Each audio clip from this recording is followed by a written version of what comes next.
there. Good evening, everyone. Welcome to Adrenal's HQ and our Cyberpunk RED talk show, Night City Sofa. I am your host, Jessica, alongside my co-host, Games End. That way. Ahaha, I'm on the opposite side I usually am. You're on this side? I'm always on this side. No, you're on this side. Okay, I had to check. Hi, buddy. Hi. How's it going? Good, how are you tonight? We are professional. I am off the rails. I'm sorry. No, it's okay. If there was going to be a drinking stream, this would be the stream. Right, and all I have is coffee. I have water, so real boring. We did not plan well for this. Well, welcome, chat. Welcome, everyone. If you guys have any questions or comments, please do let us know. We'll answer as we can. During tonight's episode, Night City Sofa, Games and I are going to do a tier list of all the Cyberpunk RED DLCs that have released thus far. This will include the Interface RED articles. If you don't know, you can find all the DLCs on the Talsorian Games website. The DLCs are completely free. They add lore, mechanical content, and or useful tools to assist your gameplay. You can also pick them up individually or by year in a bundle over on TTRPG. So tons of ways to get your hand on this awesome free content, and hopefully by the end of the show you'll have some sort of idea of... Or be even more confused, one of the two. Yeah, where we think they... we'll see. So I needed a way to rank the DLCs, because some fulfill very niche things, some are universally helpful. So in order to do that, instead of tiers, I've kind of done categories. Here we are. So the categories that I have up on the screen are for everyone and every game. Then there's not everyone and not every game, and those ones are for DLCs that could be for everyone and every game, except it really depends on if that's what your table has decided to do. Yeah. So universally can be used by everyone, but it really depends on if it's going to be used at your table. After that, I have mostly for game masters, in-game tools, and out-of-game tools. So hopefully those will work. If not, we can add tools. I can move tiers. That'll be fine. We'll see how it goes. For now, we are going to rank the DLCs, and they're in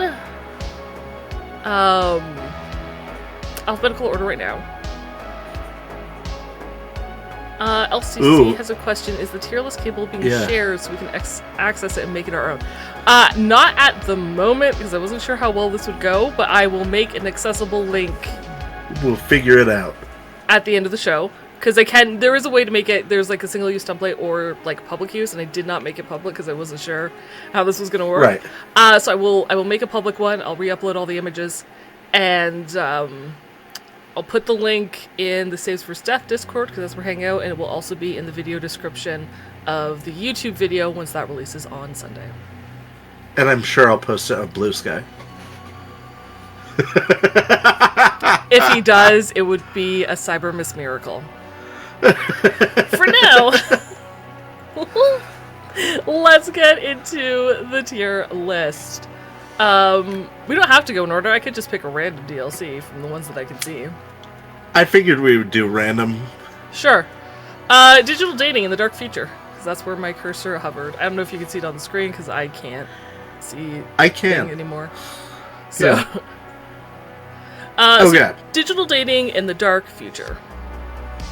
As far as I'm concerned, this is everybody in every game. But if we're being honest, it's not everybody in not every game, because not every game is a smooches game. But there should be kissing in every game, so... Right, I think for this one, I'm actually going to agree with you. I'm going to throw it in everyone in every game. Because I feel like that's really up to the player to decide, and or the GM. It could be whimsy, it could be used at any time. At any time, a player could be like, I want to go on a date. And use this. Well, and you can always veil. If you get to something you're not comfortable with, you could be like, and fade to black, so... All I don't feel like it... like when Dave Wacko snorted synth coke off the thing when we did our our NPC dates of the Dark Future. But yes, you could veil if necessary. You could, skip through it. But I still think it is a very handy tool that everyone can use at any table. Is there one that you see that you'd like to rank next? That I see. Let's do, because I see it on my thing, the Conapps and Corporate Conapps studio apartments. Yeah.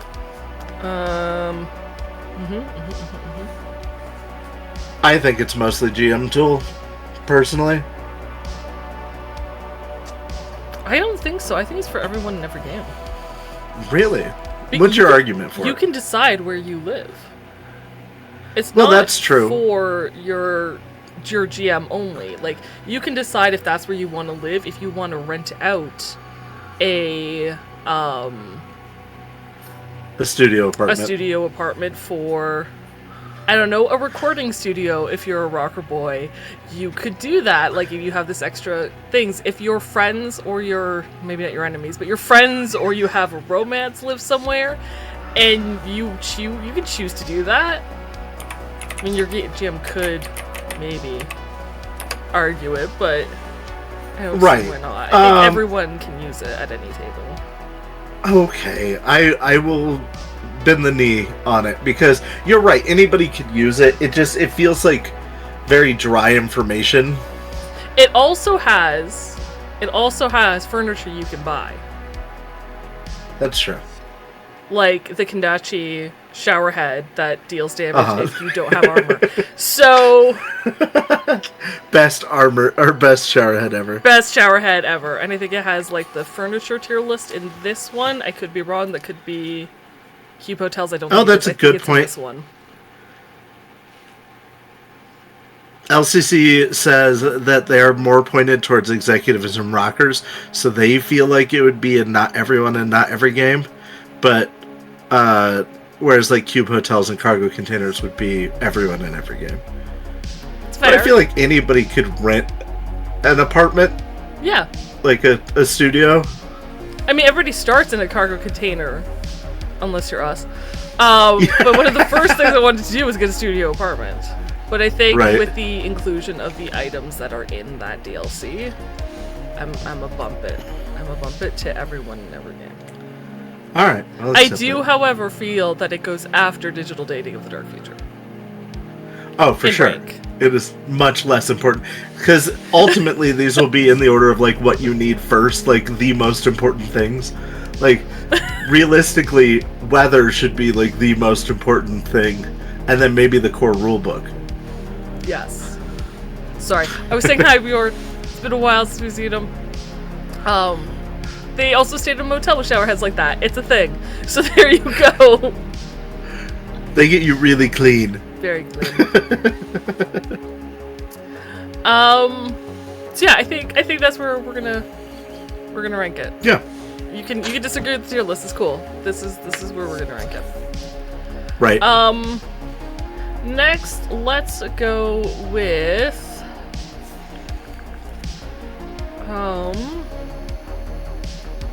man, there's so many here that are like,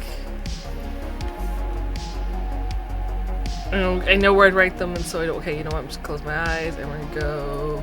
Let's chat. Has a thing. Chat if you have a DLC you'd like to bring up. We'll do that one. Ideally, next word. Did my cursor go way too low? Yeah, that's true. Danger Girl Dossier Plus. I would say most of the GMs. Everyone can use the information in it, but I think that it's targeted towards GMs. I think so too. I'm just gonna pull it up real quick because I don't have it up. But I don't think, unlike was it Street Stories Plus or Black Chrome Plus? Black Chrome Plus, I would say, is more player-facing, for sure. Because Black Chrome Plus, yeah, because that's the one with Molly's Night Market. It's got a bunch of stuff in it. Yeah. But this one, this one has NPCs. It has plot hooks. I'm gonna say, Game Masters only. Yeah. All right, so Danger Girl Dossier Plus. Mostly for game We have a masters. request to just go ahead and put weather where it belongs. Alright, where's that in my list? Now see, if I scroll down, the problem is if I scroll down, it's gonna fuck up everything on the screen. And then hilarity will ensue. So I don't want to do that. We'll have to get to nice city weather at some point. Sorry, as soon as it appears on my things, we'll do it.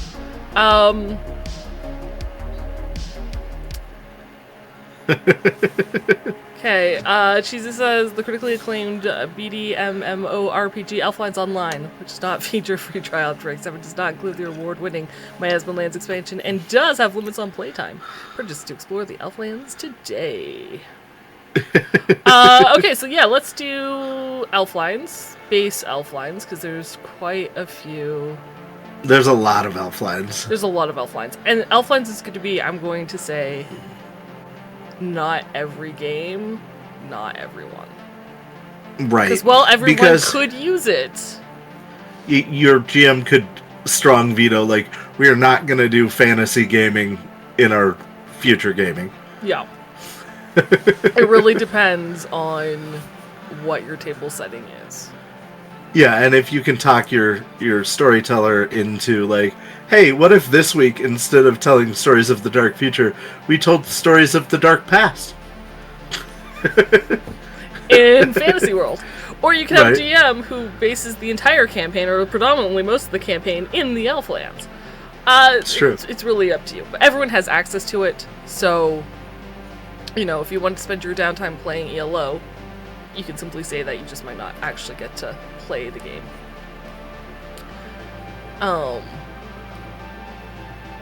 So, the next chat suggestion was Hot Pursuit. I feel like that's everyone, every game, I agree. because it adds rules and concepts that make chases worth doing. Absolutely. And I would put it before con apps. Uh-huh. I honestly would put it before digital dating. What? No. I know. Kissing's more important than car chases. And I But, love okay. Fast and the Furious. It doesn't, okay, but there's kissing, no then cars. guarantee that you're going to get kissed. They could ghost you. We've seen this. It could end poorly. That's You could just end up reality. with a stalker. All Where right. I think I'm gonna put chases ahead. Games could veto me later.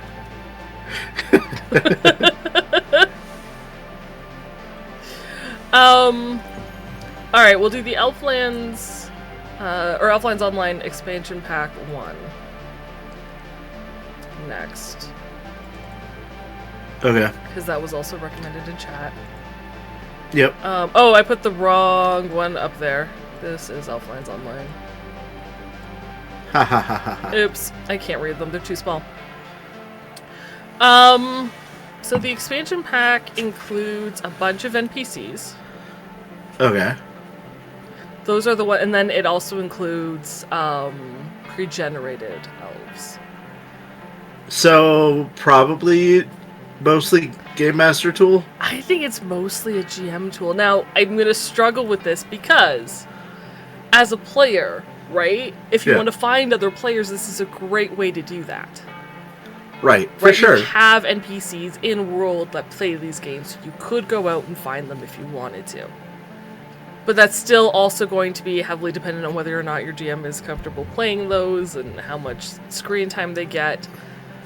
So, I think as a tool, unfortunately, I think I'm going to agree with Games and say it's mostly a GM tool.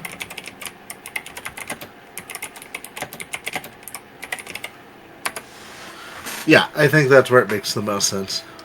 And again, I'm gonna put it after Danger Guild Day Plus because unless your table is super interested in ELO, Right, it's not every Game Master, not every game. yeah, that's not so tier. I'm not making that tier.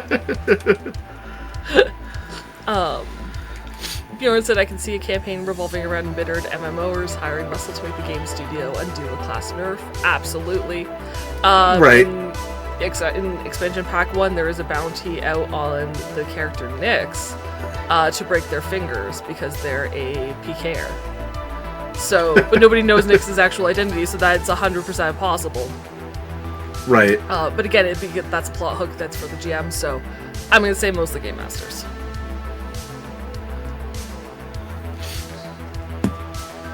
Games, which would you like next? Oh, wait, no, I got weather. I can see weather. Nice. Weather goes before Hot Pursuit, doesn't it? Yeah, weather is the most important thing in the game. And before anyone's like, it's mostly a GM tool. No, we as players in our game have used it way more than the GM. I'm pretty sure chat has used it more than the players, but the players have used it more than the GM. If we're being honest with ourselves, it is a GM tool. But everybody, every game. Everybody, every game. And not only can players go, hey, what's the weather like? Can we roll for it? There's also the jacket linings, the jackets to prevent from the weather effects. And there's the badass Militech umbrella that I still cannot afford. Right. Okay. Is that in that one, or is that in Scavenging? The Militech umbrella? The umbrella is in leather. For some reason, I thought it was in Scavenging. But yes, I would love a combat umbrella. Yeah. I see it on the screen, so let's do John next. Okay. Listen up, John. Listen up to John Wise. Where would you put it? I would say in-game tools, or mostly for GMs. But I would say in-game tools, probably. Why in-game It's full of a lot of really good advice. Mm-hmm. So that's why I would say GMs. It's not a player-facing DLC. No. So I think that eliminates the top two, for sure. So, mostly GMs. I would say, yeah, if not mostly for Game Masters, which I think it is, because a lot of advice is for tools and trips on building a plot and or building an encounter. It's also an out-of-game tool that's for Game Masters, because it's about building a plot and creating an encounter. And Heroic just pointed that out. Like, isn't this the definition of out-of-game tools? Yes and no. Yes and no. Okay, so we're gonna break things. The reason I have out-of-game tools there as a category is for things like the new Cyberpunk RED checklist and the Night Market Index. Those are tools that you use out of the game. So while, yes, I agree, Listen Up John the Wise is an out-of-game tool, I still think it's mostly for Game Masters than it is for anybody. Because players and GMs alike can use those other tools, where this one I feel is heavily geared for Game Masters. Right, yeah. I think the Listen Up series is largely for the Game Master, so yeah. This one is. Okay, but mostly for Game Masters, where do we put it? I would put it after, so I was gonna say put it after ELO, because, ELO, but I would say Danger Gal has to come first of the three. Okay. I'm torn. I think maybe John goes in the middle, because the ELO is so specific to, if you're playing ELO, this is useful. So. Yeah. And I agree. If you're building a counter or building nukes, it's handy to have. Yeah, because you could do that for any session. Right. I agree. I'm gonna put it before Offlines. But I like the world building and stuff that comes with Danger Gal as a whole. Mm-hmm. So that's why I put it first. That is fair. Heroic says, I think of it as a GM, do I want this within reach? Which is why I thought out of game. Still for GMs though, definitely. Absolutely. And it's definitely going to be one of those tools that you use out of game and not have it, easily on hand. But the tier is not, is this within reach? Do I need this within reach? It is mostly for Game Masters. That's my theory, and I'm sticking to it. Alright. I'll make this public, and you guys can make your own tier list and see where things differ. You can make a better tier list. Make a better tier list, yes, definitely.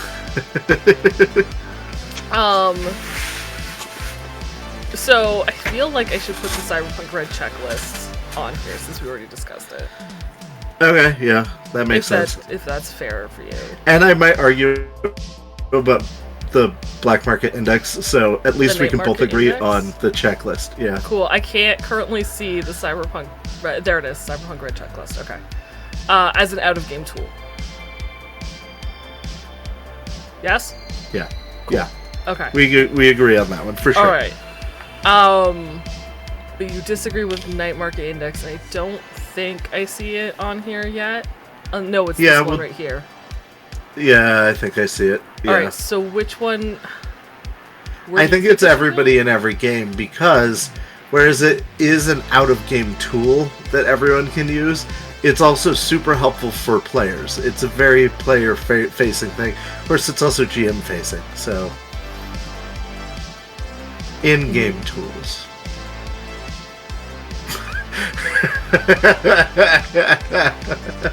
Alright, I'm okay to put it in in-game tools.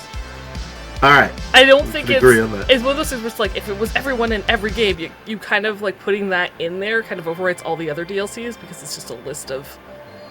Right, here are the prices. everything that's available. But because it is so handy to have, whether you're in-game or out-of-game, especially now that they've added prices, then yes, you know, whether you're a player or a GM, being able to look it up while you're in-game is really handy. It's a quick way to get the information you need, so... I can see it being in either, but yeah, I'll let slide. I agree with you, in-game tools. Alright. I'm avoiding, there's one DLC that I'm currently avoiding like the plague. Is it the TTRPG, or the trading card Elflines game? Absolutely not. I feel like that one is not everyone, or not every game. I would say out-of-game tools, because it is a standalone. It's not really something you play as part of playing Cyberpunk. But it is. You just need a deck of cards. You can go to a tournament and play. You could, I'll give you that, but it's kind of its own standalone game also that's very playable. Chat? Chat, I think we're going to need your You guys didn't realize comments. you were going to be here to help us fight things out, did you? Apparently when Games and I strongly disagree on something, chat gets to decide. Right. You guys should vote to put it in the weirdest place ever. Jesus said, I've played the TCG during a session multiple times. I even made a TTS mod to make it easier to do on the fly. We have played it in-game, and it was fun in-game, but I love playing it out-of-game, too. But just because you can play it out-of-game doesn't mean that it's not an in-game thing. So not everyone, not every game is where we're going to land on this. I like that Bjorn's like, let them fight against popcorn. Honestly, it wouldn't be much of a fight because I control everything, so I can just put it where I want. I have no controls. Yeah. Rock said they never interacted with it once. You could play it out, but I think in-game, it's definitely possible. It's just definitely one of those not everyone, not every game. Here's the most I could do out of protest. This is it. Oh, I have to push the OK button. Yeah. I can start playing with my backgrounds. Out of protest, that's about it.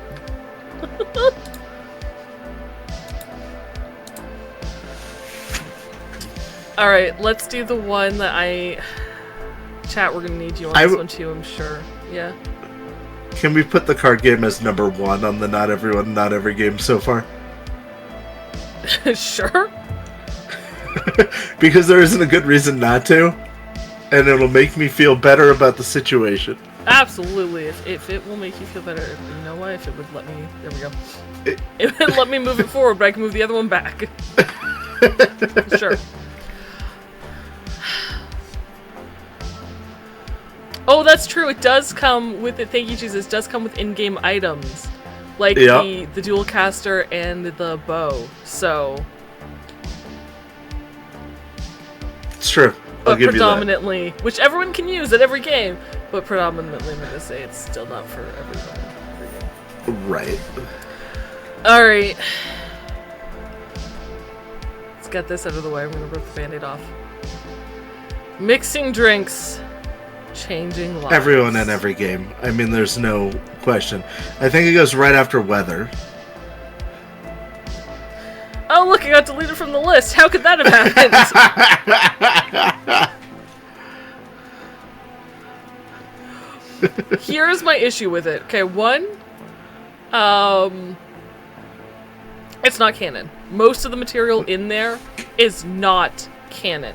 However, the cyberware that's in there, as far as I know, is canon. So you've got a lot of cyberware that anyone can use at any table.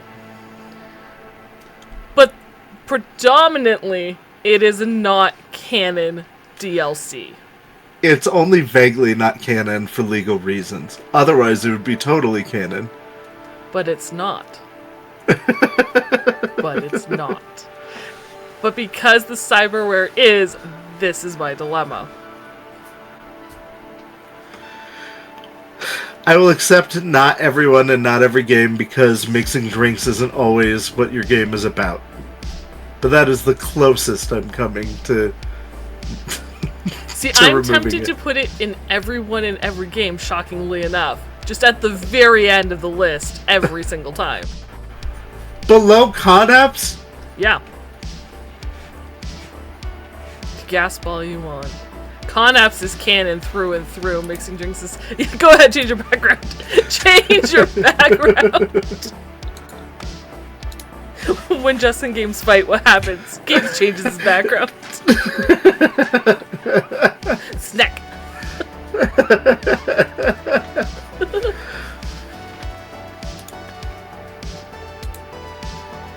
I also do like that Mixing Drinks Changing Lives does have that little bit of history about Hammered Industries. So... Which I think is really interesting. Also, it's Canadian. Yeah. And that part is canon. Yes. Like the cyberware. Yeah. So, I'm going to put it in everyone in every game. I'm just going to be at the end. We'll disagree on that at the end, but that's okay. Game's going to make his tier list, put that right in the front. The only thing in everyone in every game. Move everything else out of the category. Should we do the 12 days? Should we just do all 12 days together? Yeah, let's knock them out real quick, back to back. Heroic has a question. Okay, it doesn't get used often. The question from chat is how often does it get used in the Shades of Scarlet game that we both played? This is Mixing Drinks and Changing Lives DLC? Yeah. It doesn't get used often, but Ever. that's because I'm not allowed to use it.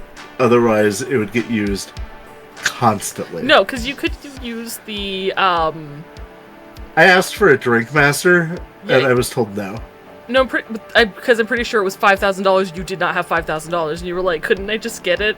Couldn't I get it from a sponsor or something?" And the answer was, "No, you can't get a $5,000." Currently I do have $5,000, so look for it in upcoming episodes. I think you can also get a cyber liver, which may be beneficial for your character.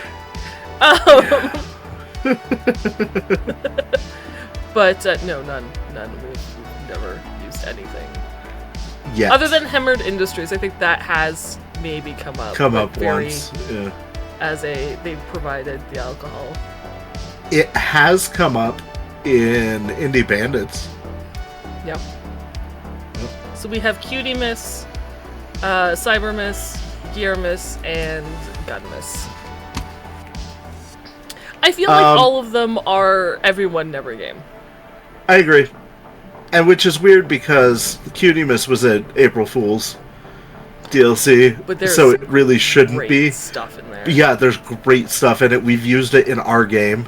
Captain Cuttlefish, man. If I had archery skill, that is the weapon I would use, is Captain Cuttlefish. Well, and I love the rave grenades. Yes, we've used them. And yeah, So as long as your GM's not a stick in the mud, I think all of those are everyone, every game. Now, where do we put them? And I know where I would put them.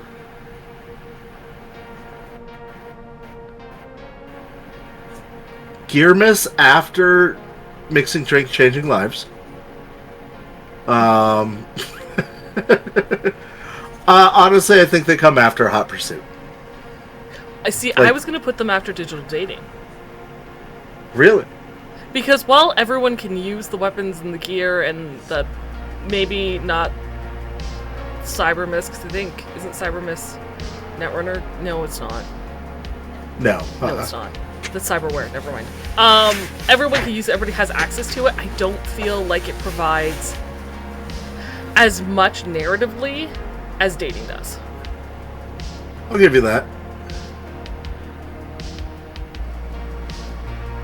So I think for the story, dating has more richness to it.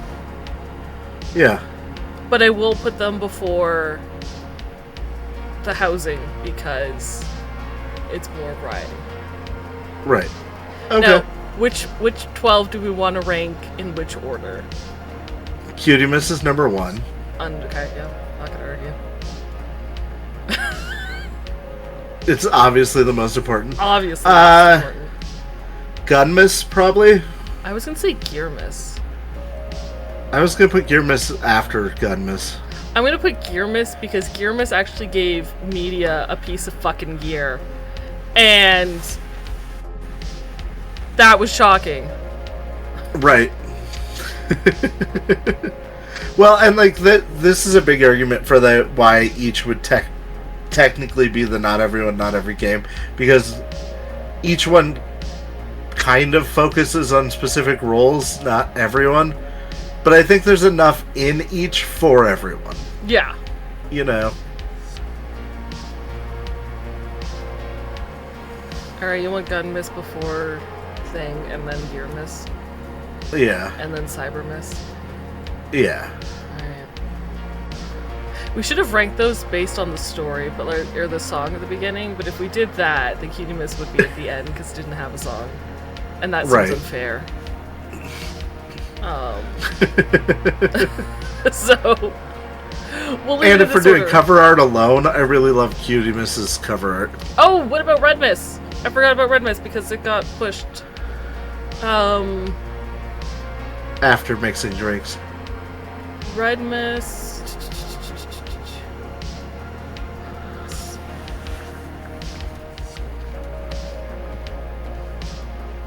I remember what 90% of these DLCs add. I don't specifically remember what's in Red Miss. Red Miss was the great story with Santa versus Krampus. Right, and then which I remember that. Thermal dagger, smart glove, high density bulletproof shield, that's long barrel pistol, light metal gear, stun bayonet, the sky drivers, the quick change faceplate mount, smart ears, quick digits. Oh, the cyber conductor that protects your deck and allows you to switch. Oh, yeah. And the cyber spine. Honestly, I'm still going to put this super low on the list. I think it has to go... I would put it maybe above Cyber Miss, but below the others. Yeah, I could see that. Thank you for reminding us about Red Miss. Yeah, I found it eventually, but thank you for putting it in the spot of the 12 days where it should have gone. Right. I think there works, yeah? Yeah. Okay. I'm pretty happy with that. Cool. Yeah. Hot take. Oh. This one's about the fighting DLC. I forget the name of it, but the one that was part of... Yeah, the martial arts one. Interface Red. Not Volume everyone, not every... 4, Cyber Fist. Yeah, it's the bonus Fury. DLC. Yeah. I'm gonna say not everyone, not every game. Why? It's a solo specific thing. It is yes, not. everyone. That is a lie. Everyone can have martial arts. I wouldn't say that it's an every game thing. But that's choice. That's play. That's no different than saying digital dating is not just like ELO. Thing. ELO is like an entire game world. I'm not sure if I was running a game, I would allow it. Why not? But you don't allow net running because you don't want to run net running. That's true. And this is the same concept. It complicates fighting, and I'm like, eh. I don't think it complicates fighting any more than anything else does. I think having everyone can have access to it, much like any of the 12-day stuff, has to be everyone in every game.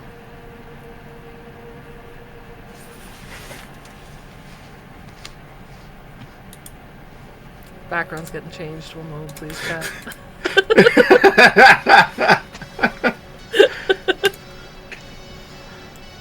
I'll allow it. The lore inside it is phenomenal too. I'll give you that. Yeah, I was that's going worth to do it. an entire martial arts tournament based on this DLC alone. So I think what you And I was so excited for it. Maybe we'll do it next year. Yeah. We'll do a martial arts tournament. I'll win you over. We'll have a kumite. I'll literally beat you into accepting this DLC. I won't, because I won't be fighting. I'll be refereeing. But and the lore is really, really great too. And I think because of the lore and the narration and what you can do with those martial arts and like having it could be a whole story thing that you could wrap around it. You could have a mentor. You could have a Rocky montage if you want. It depends. Like, yes, it depends on the GM. But when I look at the 12-day stuff, right, or getting an apartment or whatever, chances are it's only going to be a scene. It's not going to be more than that. Jesus said, I would agree it's not everyone or not every game, especially not for one with a new GM. A lot of stuff in here is cool and fun, but it's more complicated, especially when combined. Stuff like Gunmas can be more easily integrated. I'm swirling my wine. You swirl it away. I have control over the fucking board. Swirl all you want. My coffee is going cold. I think everyone. I still think it's universal to everyone in every game. It's just whether or not you choose to use it. So I'm gonna put it here. I'm gonna try. There we go. I'm gonna put it at the top of not everyone, not every game. I still feel like it's going to get shifted, but it'll depend when we get to other DLCs. So I'll make you a deal. It can move up to everyone in every game. Not after mixing drinks and changing lives. Fuck. If mixing drinks can move in front of con apps. Not because I believe in it, but because I believe in mixing drinks. Don't want it to be at the end. No.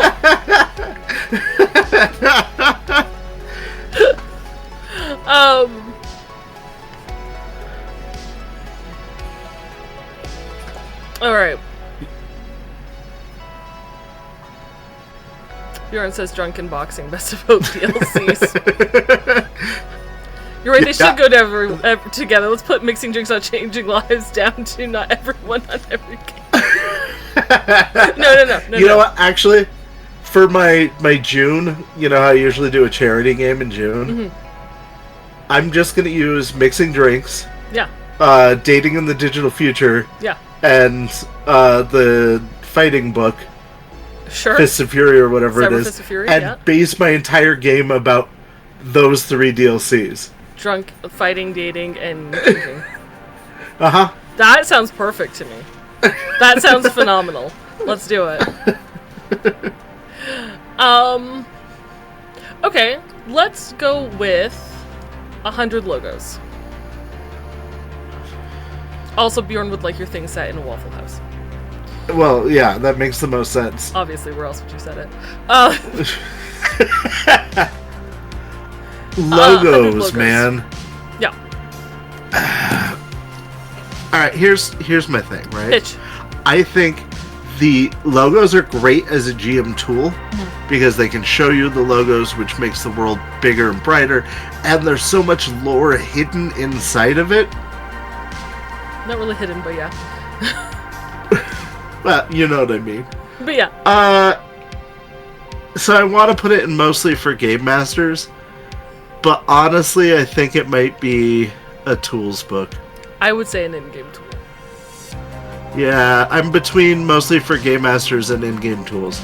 Any player... And the lore is the reason that I'm leaning towards tool. Mostly for game masters. Oh, no, see, the lore is helpful for a player. Because if you want to learn more about a company, especially if you want to play an exec, or even if you want to play a rocker boy, because there are musician and fashion True. companies that are in there.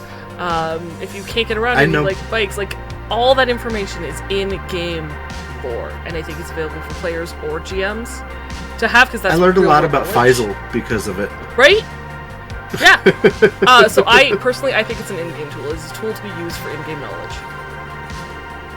That's not I'll allow it. directly. You're not gonna change your background? I'm not. I'm gonna. Oh. I told you I was between these two. Now, okay. Now here's the thing: is it before or after the night market index? I think Night Market Index is gonna stay in first place for a long time. If I'm being honest, it is so useful. It is very useful. It is very useful. Alright. Jesus says, an aside, at the end of this, I'd like to hear, obviously no knowledge of what will be in it, what y'all think. Interface Red Volume 5, Solo of Fortune 2045 will land in this. Okay. Yeah. Alright, yeah, I'm in. If I forget, please remind me. Just spam chat with random letters like 3 times so you don't get like a bot thing, but to stop me from closing out, but please remind me if I forget. Okay. Let's see. What about... No. Pick one. Or you just pick one. Does chat have one? Otherwise, I'm going to do my random mouse roll that I horribly...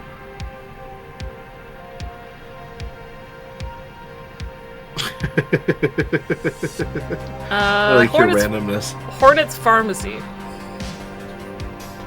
Oh, loot boxes. Well, okay, We'll do stopped on Hornets and then Hornets, loot boxes. Hornets Pharmacy, and then we'll do achievements and loot boxes. Oh, that one's going to Okay. be such a... That was going to be a conversation.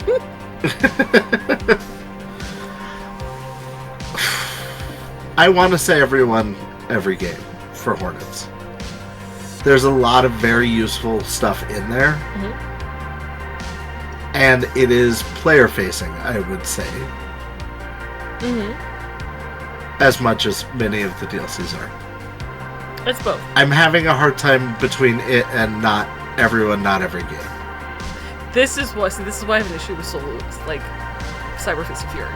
Because if you were going to put Hornets Pharmacy in everyone in every game, which I think is totally valid to do, right? Because that gear is accessible. You can find those drugs on the street if you want your character to be a drug addict, or you want to drug someone, or if you're a medtech, it has a lot of new. If you're a medtech, it has a couple new pharmaceuticals for you. So yeah, I don't think that the meds that it adds and the drugs it adds adds a new layer of difficulty to the game. That's the difference for me between the Fist of Fury and this. Is the meds are just meds that anyone can take. Martial arts is just a combat thing. But that's extra moves and It's just... it gets complicated. Oh my god, poor baby. It's too complicated? That is your reasoning? Not my only reason, but high on my list. My thing is, if it's accessible to every player, everyone out there, like anyone can use it, it should be in everyone in every game. Because otherwise, if you're going to say it's too complicated, or it's mostly for this, or it's mostly for that, then we're going to get into that as soon as we get into Midnight with the upload, where it's just for netrunners. And therefore, it's not for everyone in every game, but it is for I wouldn't say it's for in everyone in every game. It is. If you have a netrunner, I would say... or if netrunners are going to come up against you, it can be used in everyone, for anyone, at any game. Hi, Pewpaws. We have an argument on that one, but I would say this goes in everyone for every game. I think Cyber Fist of Fury should go in everyone for everyone for the exact same reason. Now, how about this? Okay, because it's complicated. Well, then, Yeah. And because of Jesus' thing of like the 12 days are generally you can just pick up and go. Yeah. Though I disagree because I think martial arts you can have more of a narrative focus around it. I will put Cyber Fist of Fury after the 12 days. I will put it lower on the list, but it's still accessible to everyone in every game if you choose to take martial arts and that's what you want to do. If mixing drinks can be more important than con apps. No.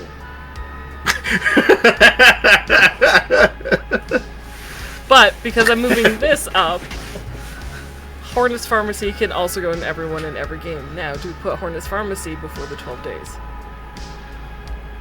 I would honestly put it... Normally, I would say yes. I would say that it goes between Hot Pursuit and Digital Dating for Hornet's Pharmacy. But I would also put the fighting one right there, too. If I were going to put it in this category... Wow, that says a lot. Hornets also has some cyberware too. I forgot. It does, yeah. It does, yeah. For as little as we use Hornets, I do open it quite a bit. It's a really good DLC. But I will say, like, at least the 12 days, because if you're not going martial arts, like, these ones do have more variety for everybody, where this one is specific. It's like, if you're going to go into martial arts. So I'm fine leaving it where it is. But Hornet's Pharmacy, even just for medtechs having some cool new stuff. Yeah. I think it should be up there. For sure. Plus it has, street drugs for pretty much every role. Yeah. And they're useful. Dangerous, but useful. Don't do drugs. Alright, loot boxes. Right, not everyone, not every game. Not everyone, not every game. As much as I vehemently feel like it should be every game. At the top of the list, right? Yeah, for sure. Okay. Yeah. You're right, I so badly wanted to put it in everyone in every game, but you're absolutely right. It's not everyone, not every game. Which is real depressing, but yeah. It should be, but it's... what was your reasoning for putting it as not everyone, not every game? I think that there's... For the same reason as the combat one. It adds a layer of difficulty to the game. It adds a new layer of something to pay attention to. But I find it so fun and silly that I feel like it should be in everything, but that's because of the way I tell stories. If you're telling like a gritty, like, this is a drama, my brother was killed by this gang, and like just focusing on like how hard the streets can be, maybe loot boxes isn't the direction to go, but I feel like it should be. I feel like it could be a great addition of like lighthearted. You find a wet box. Breaking moment in all the time. What's in this wet box? I do agree it's a really fun DLC, but definitely probably not for everyone, not for every game. It really depends on whether or not that's something you and your table really want to pursue. And as Heroic brings up, there are some things that are real meta in Some there. of them are. Now, mind you, I do know a player who created an entire, I don't know if they're their own circus, or if they're just a group of bozos from a pre-existing circus, but they are badge hunters. And so their truck actually has, for the in-game ones, has, like, they spray painted the badges on the side of the truck as they're collecting them. So they were going after the ones that were, get a piece of, like a notable piece from each gang or whatever. So they were hunting the gangs down just to steal, like, their jacket or whatever made them unique. And I think using that as a in-game, in-world mechanic was really, really cool way of bringing this DLC into the game. But again... Oh, for sure. Unfortunately, dude. Well, and like... It's not everyone, not every game. I was gonna say, your advent calendar recently added an achievement, which I love, but it is totally a meta achievement. That one is a meta achievement, yeah. Yeah, not in-game at all. Mm-hmm. And punishes me specifically. It punishes everybody at our table, except for me. I also have, if you guys are unaware, if you want to check out patreon.com/edrunners HQ, I have a collection of, I think, 6-ish Cyberpunk RED homebrews, and there is an entire homebrew dedicated to Achievements Plus, which gives a positive and negative achievement, in-game achievement for every role, as well as some group ones, and I think 1 or 2 meta end-of-game ones. Yeah. If you're interested, you can check them out. And yeah, as Games mentioned, I've also got a Cyberpunk RED Advent Calendar that releases a new something. Cyberpunk RED something every day. Just one little fun thing. It's like getting a piece of candy. Exactly! Videos are on Or YouTube. terribly flavored bubblegum. Or terribly flavored. Some are good flavors. Depends on your preference. Right. But you can check out YouTube Shorts if you want to listen to it, or you can go to Patreon. They're there. There will also be a full PDF once it's all done, so it collects it all for you. Okay, let's go with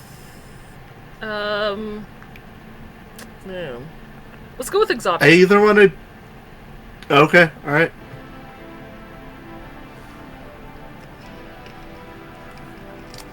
Exotics, huh? I feel like this is one where I'm just gonna like shove my foot in my face by saying not everyone, not every game. I agree. I'm going 100%. to counter it with my yes, it's available to everyone by saying it's more. It depends on how much downtime you have. It depends on how much money you have. A lot of those packages can be considered endgame, much like the full body conversions. Right. So I think for also, players, it is like a goal to strive for, unless you make some deal with your GM at the very, very beginning. I also feel like a lot of the exotics add a certain tent to the world that you may not be going for with your story. Yeah. You know what I mean? If you want to keep things like hard metal, chrome punk, you know, and don't necessarily want to go for like the exotic packages, I can see why. So, not everyone, not every game. Does that mean, cool. Are we going to do the full body conversions, the FBCs, in the same spot? I would say so. For that exact For that reason. And again, those are definitely endgame. Like, the cost of those is astronomical. Where do we put them now in the list? I think FBCs are maybe I don't know which one I'd put first. I'd put exotics after ELO, the card game. And I would put FBCs before ELO, the card game. Interesting. And what is your reasoning for this? Just personal feelings on them of what I like to see in the world.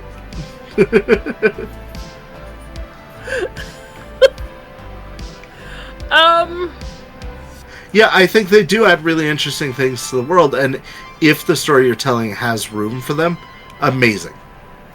I think I'm going to put exotics before the TCG. Okay. I love the TCG. You know I love the TCG. You know this. Yeah, but they should really be grouped together. Do you agree that exotics comes after, though? I do think this is where I kind of struggle which one goes where, right? Because FBCs, they do have their own unique, like, everyone is unique. And as I think Jay and James have both mentioned, there is a whole subculture now of FBCs. However, in my brain, you're still just a meta person. Whereas an exotic, it gives a little more uniqueness. You know, are you a demon? Are you a bunny? Are you an aquatic? Because you could be an aquatic out there. You can, and the level of how much exotic versus human there's so much more of a range, where FBCs are, you're an FBC. Your entire body is an FBC. But exotic, it's either you're full exotic or you only have like some qualities. Like, it's very, I won't say malleable. There's more. But there's more there. Variety. Yeah, so that's where I struggle. Because honestly, I think they're about the same for me. Right. Chat was making me laugh. I apologize. It's good.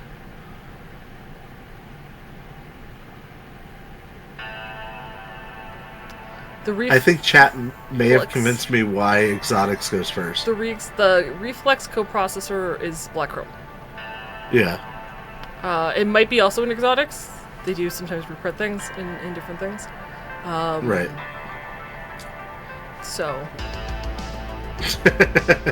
it's good, I knew what you meant. Spelling be damned.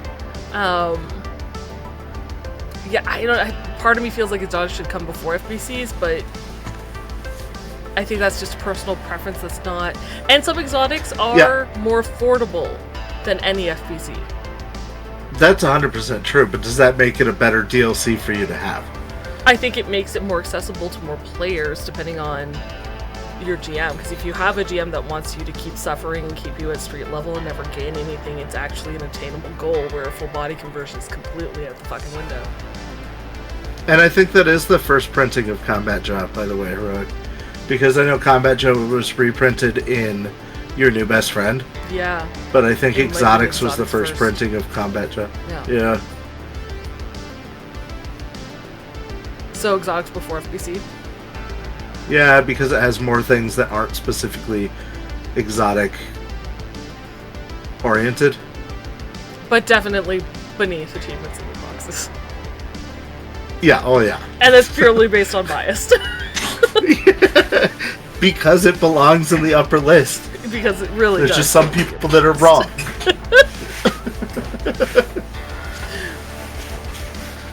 Jesus, also you can just remove the exotic bio sculpt to sell those in normal cyberware packages. With these also acting as the precedent setters for cyberware packages, which GMs can make more of. It's true. I 100% agree with that. So, exotics before FBCs. So Yeah. FBC fans. Speaking of, Yo. I brought it up, but meet your new friend. Your new best friend. Your new best friend, yeah. Oh. Let's do that one next. Okay, where do you want to put Every it? game. Oh, cool. Okay, yeah. I think whether or not you use it to its full potential, it's fine being in the world.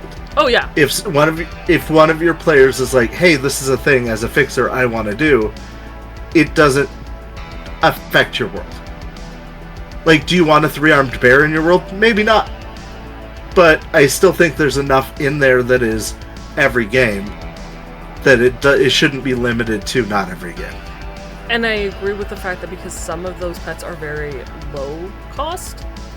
Yeah. You know, and especially if you link it to, say, the apartment, where there's a chance you pick up an animal. This gives you actual, rules for how to handle that. Yep. Because they are small household animals, so I agree. Now the question becomes, where do we put it on the list? Before the 12 days? After digital dating? Before digital dating? After Cutimus. After Cutimus. Okay, try to sell me on why. I don't have a good reason. I think it goes after digital dating. And I like Cutimus. So there's my problem. In theory, it goes before the 12 days. I think it might go before digital dating.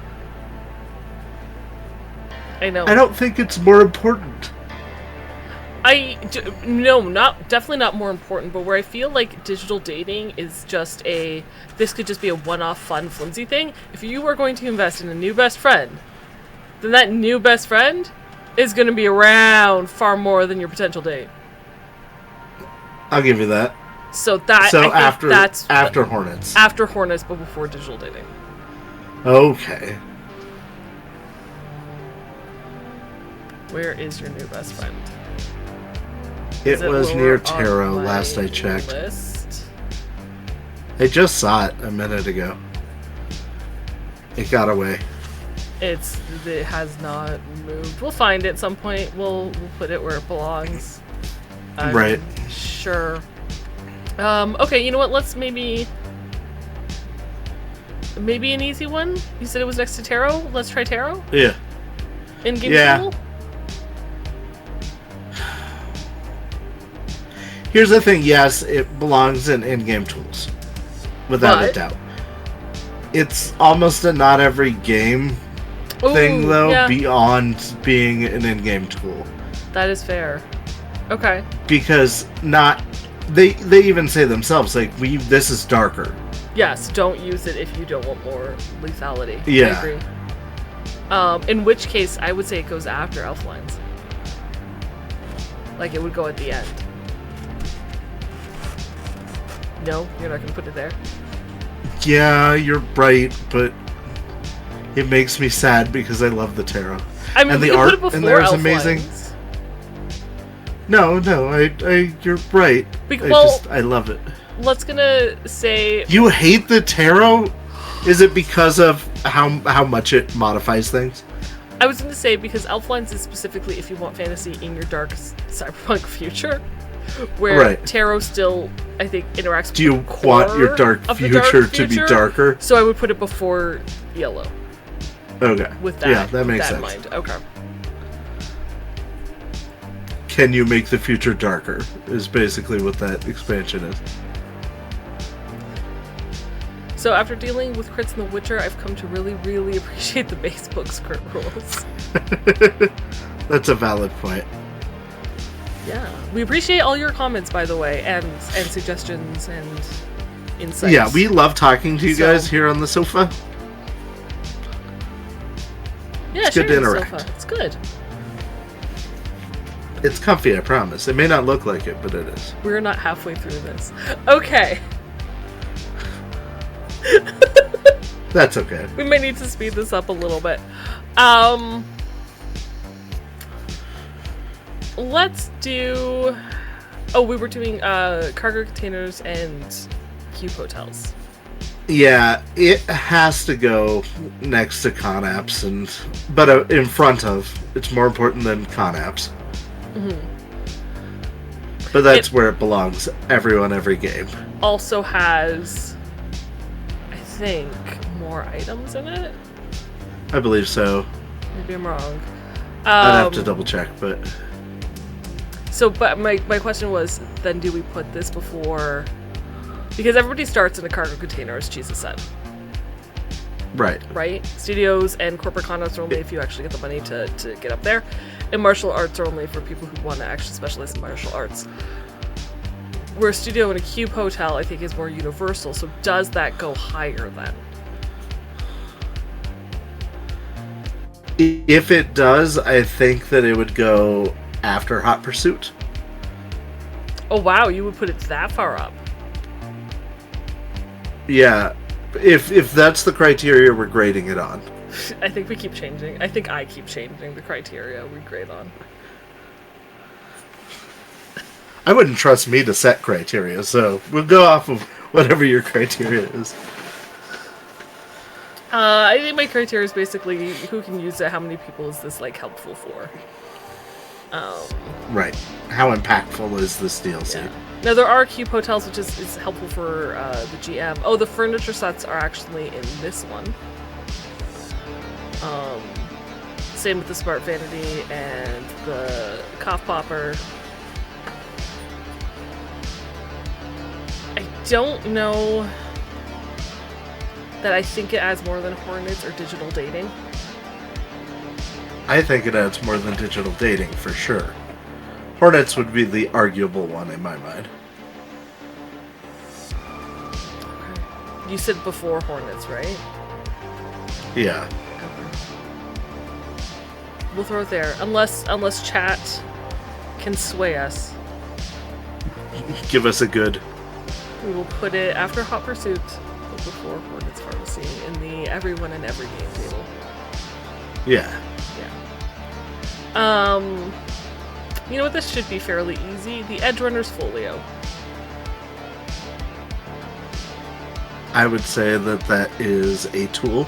Yep. An out-of-game tool? I think so. I realize it's a reimagined character sheet. You use your character sheet in-game, but it's not one of those things that it's like a... I'm gonna look this up kind of You're not resource. using it in-game? Yeah. Yeah, that's my feeling on it. So I agree, out-of-game tools. I personally don't like this character sheet as much as the original one. Okay. And I don't like Is it, the however, order of the layout, so... Is it, however, useful? If They're all you liked useful. it. All the DLCs are useful. I think the folio is a preference thing versus... Now, no, does it go after the checklist? Where the checklist is... I think it goes before the checklist. Okay. Because I think the checklist is a lot more situational. I don't know that it's situational. I guess it's... I feel like it's a tie between those two. It's like, do you want a checklist? No, I think the checklist is more important. Alright, what's your argument? I'll hear you out. Because the checklist is...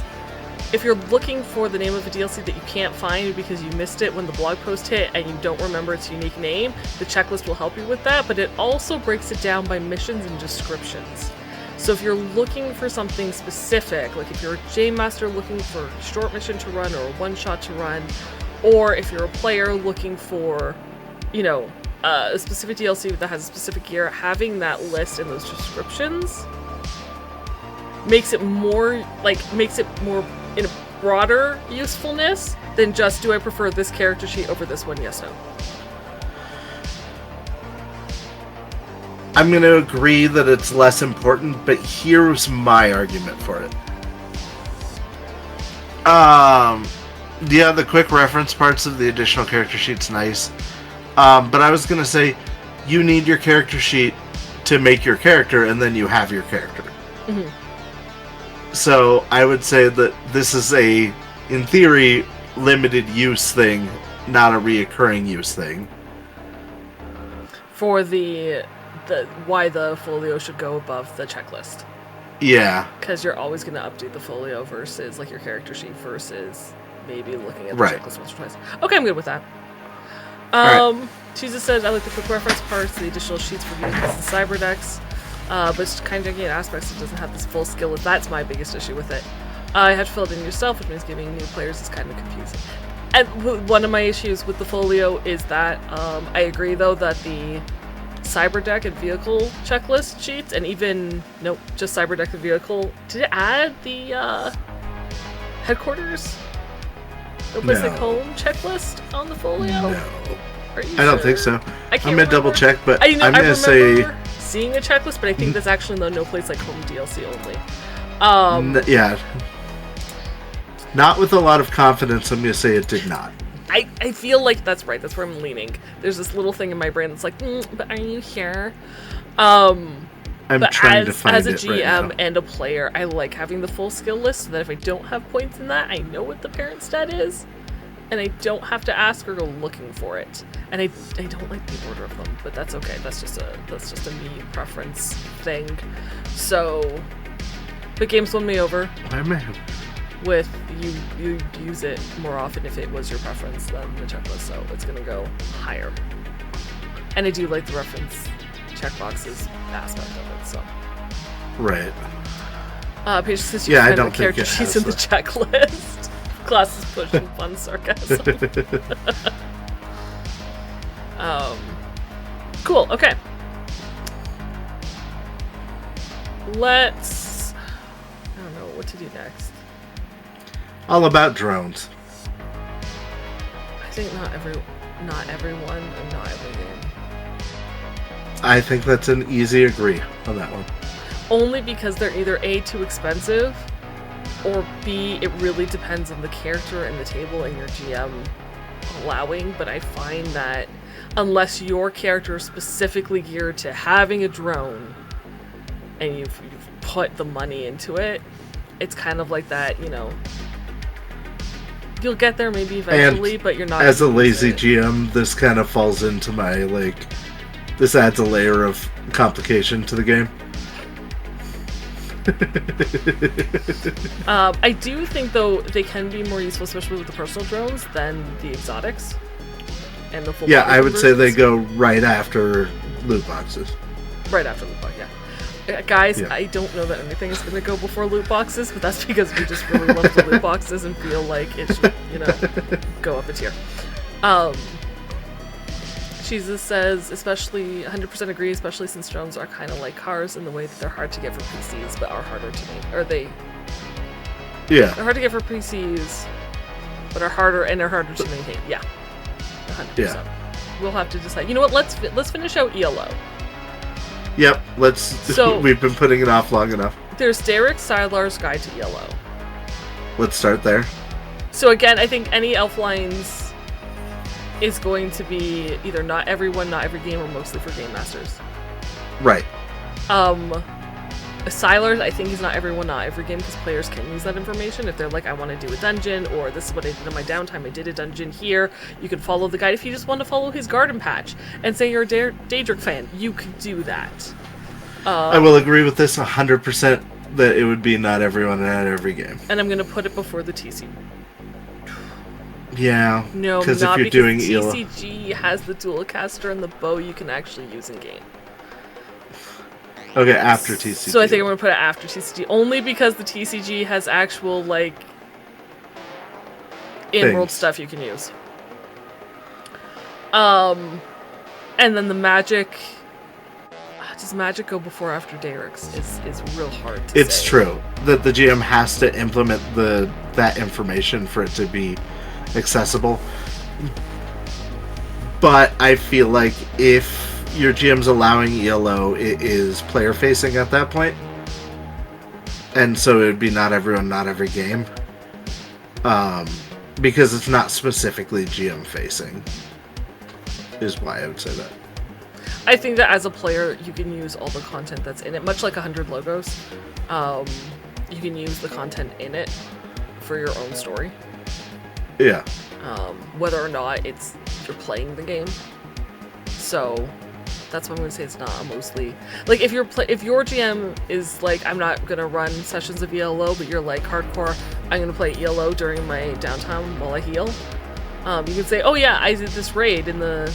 I did the Altar of Fire dungeon with this group or whatever. You can make up that story on your own because it doesn't affect the GM's world at large. And you're right, only and they find don't have to allow the game in their world to allow you to use that information. Exactly, and because I think players can use it, that's why I'm not putting it in a GM-only tool. But I see your point. Yeah. Now, with Magic Returns, obviously players get to use Magic, which is huge. So not everyone, not every game, because it still needs to be...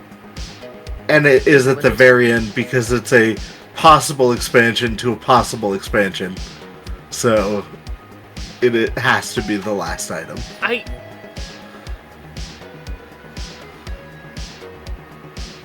What's your argument? No, I don't have one. I just don't like it, but I don't have one. I know the feeling. It's hard for your favorite DLC to be at last in a category. It's not my favorite DLC. I don't know what my favorite DLC is, but listen, you're at least top tier category, okay? Not that the tiers actually mean anything, but you know what? I just saw it pop up, so I'm gonna say Stickball. Where are we putting Stickball? I know. I feel like I know where it's going, and I don't like where it's going initially. I want to say Roller Derby and Stickball are both not everyone, not every game. They're great, they're fun, but if that is not what you want in your game, it is not useful at all. You could just say you're going to Roller Derby match, like, yeah, there's pieces in there, but it's not going to be much like Yellow, right? You can say that it is. However, and I realize I'm going to have to do some cut about nothing's going before loot boxes and achievements.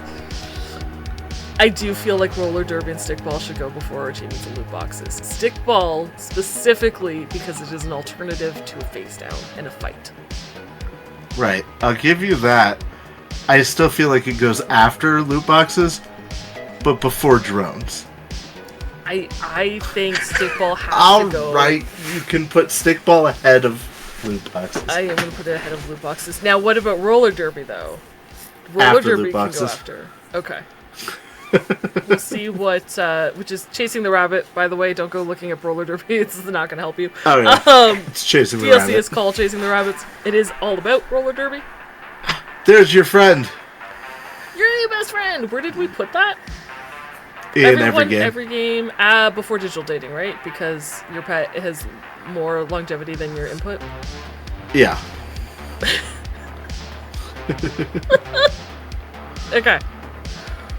Guys, we're slowly getting through. There's 64, by the way. 64 Yeah. things on this, including Weirdly, the I interface was red aware ones. that there were 64. Yeah, there's a lot. Okay. Do you want to pick the next one?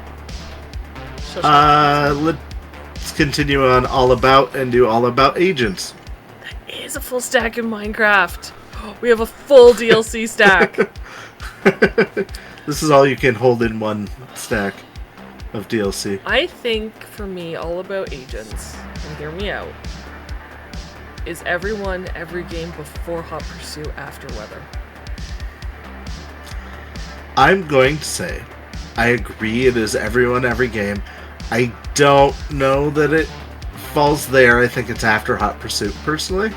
Everyone has an agent. Absolutely everyone has an agent. And not everyone gets into car chases. Or foot chase, or bike chase, or whatever. Okay, alright. And because All About Agents It might has go all those above apps, weather. I thought about that too. It might go above weather. We're breaking all of our rules. It goes above weather. It has all those apps, and those apps are super helpful. Right. Okay. And everyone has an agent. Everyone has an agent. Or horse chase. You're right. I apologize. Right, of course. Sorry. Or horse chase. Yes. Or animal chase. Yep. But then we would need to move your new best friend up, and it would get complicated. For horse chases. It doesn't have a horse. I mean, I suppose you could ride a 3-armed bear, but that takes a lot of training. As your GM, I would say that takes a significant amount of training to pull off. Yeah, for sure. Jesus says the apps didn't really flesh out agents. Absolutely. That's the big reason it got put there. The hacking is great. Yeah. But I can also see why the hacking section of that would be not everyone, not every game, because you may not want that to be part of your game. It's like, here's my thing with, did someone say murder? Which we can rank next. Go, can we? No, it's not on the... No, it's I can't see it way yet. further down. Oh. I have the same basic, I feel like it's not everyone, not every game, Yeah. but it really should be everyone, every game. Like, there isn't a good reason for it to not be in everyone, every game. For what? Or GM All About tools. Agents? No, I'm talking the hacking agents part of this is like, did someone say murder for me? Yes, with the mystery stuff. Yeah. Yeah. So, I'm going to say it belongs here. I think this is the best place for it, but... Oh, it is number 5. It is Did Someone Say Murder. That is image 5. 2, 3, 4. It is. I think All About Murder falls in 3 different categories. So, Did Someone Say Murder falls under... Yeah, sorry. Not everyone, not every game. Everyone in every game. What's your third option? Mostly for Game Masters, because it tells you how to structure.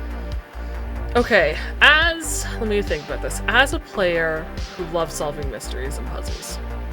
Right. Right? Does this DLC help me in the current game? It absolutely does not. Okay. So, for Game Masters. For Game Masters. Because it's really going to be up to your Game Master on whether or not they want to include that's what the tools how are to for. Solve the mystery as a numerical value, and if not, it's about building a mystery, which is purely a GM. Yeah. So, but I absolutely love this DLC, so I would like to put it at the front. Yep, agreed. I don't know if that's where it actually goes. Probably not, because it's whether or not you want puzzle solving in your game, where I feel like, you know, building a plot, building encounters, or having Danger Gal. NPCs may go. Both of those should probably go ahead of it. It technically goes before elf lines, if we're being honest, but I feel like it belongs in every game. I do regardless too. of your GM's opinion. You know what? I'm gonna leave it at the top, and this is how I'm gonna justify it. Okay.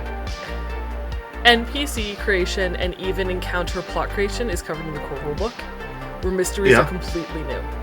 And because of that, that's why this DLC is at the top, because it has a completely new element that doesn't exist. Okay, alright, I'll give you that. How can It's a Jess thin reason. justify where she wants to put You're tap dancing on a knife's edge, but... Man, there's some good ones on here. How about Breadcrumb Cargo? I feel like that one is mostly for Game Masters. Yeah, 100%. I'll give you that. And because and I think it goes before John John. Yeah. I'm good with that. It is literally a mission that you can run that's got all the information there for you. So. Yep. Okay. Patience says not to mention NPC creation is also covered in Danger Gal, so 2 books with guidelines making NPCs. It's true. I feel like there's a lot of ones we could just maybe quickly kind of get through. Halloween Scream Sheets, I feel, is another one, because those are our missions are mostly for Game Masters. Let's throw that in Game Masters. Not a lot of argument on that one. Below Breadcrumb Cargo? Or below John Yeah, John? I would say so. Okay. Ooh. Because John John's is more... I'm going to say below Red Chrome. Okay. John John's more universal, but... Yeah. Well, okay, so here's my argument for why John John's is where it is. Is because it's advice to the Game Master, whereas the rest of these are like information about the world for the Game Master. True, and it's not just a mission breakdown, it also has like the screen sheets that you can just hand out to players, even if you're not playing those missions of, here's what's going on in the world, here's some random filler stuff to make the world feel alive, you know? Yeah. Cool. Let's do the hardened one next. So there's hardened lieutenants, I think we have hardened mini-bosses, and hardened mooks. And I don't know that I can see all of them. God, this is so tiny. So this one is, here's hardened mini-bosses. I think this one is hardened mooks, and I'm pretty sure this is hardened lieutenants. So I think we've got 1, 2, 3. Right? Yes. Okay. Yeah, I think so. GMs. Yeah. I want to say that they're tools, but they're tools for GMs, so... It's GMs. It's GMs. And I'd say they go after John John, before ELO. Okay, yep. I agree with this. Not in any particular order. I'm putting them from easiest to hardest. Because chances are you're going to use the easier ones. Beef those up first. Yep, I think that's a good point. Oh my goodness, I think we're on the last 2 rows. Nice. Okay, let's go. Do you have one you'd like to do next? Oh, so you missed Gen Con? Easy for GMs. Yeah. I would say it's in the neighborhood of John John. I don't know where, but... It's with the scream sheets, for sure, in the Red Chrome Cargo. I'm going to put it... I'm going to put it before Red Chrome Cargo, and this may move Halloween Scream Sheets. Red Chrome Cargo is a single mission. That's true. But it's really good. It has a lot of different options, where Halloween Scream Sheets and So You Miss Gen Con have multiple, and I feel like because they have multiple, that gives you more options.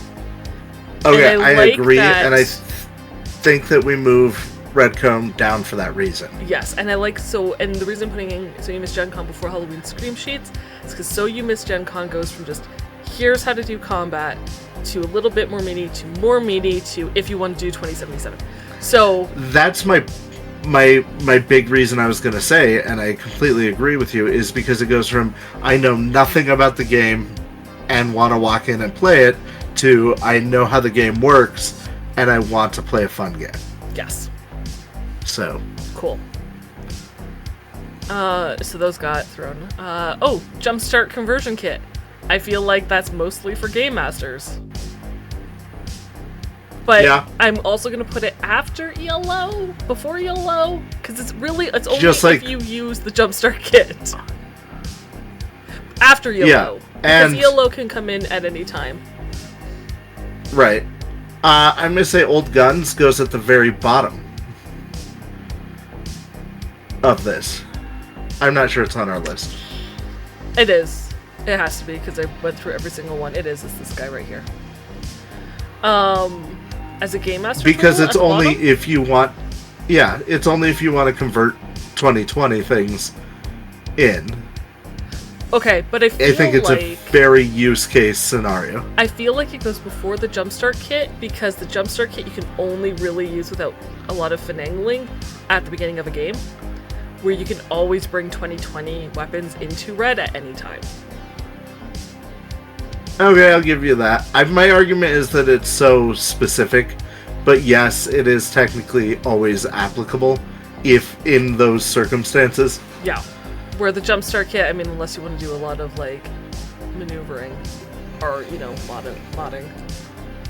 Yeah. Segatari? Segatari Power? Everyone, every game.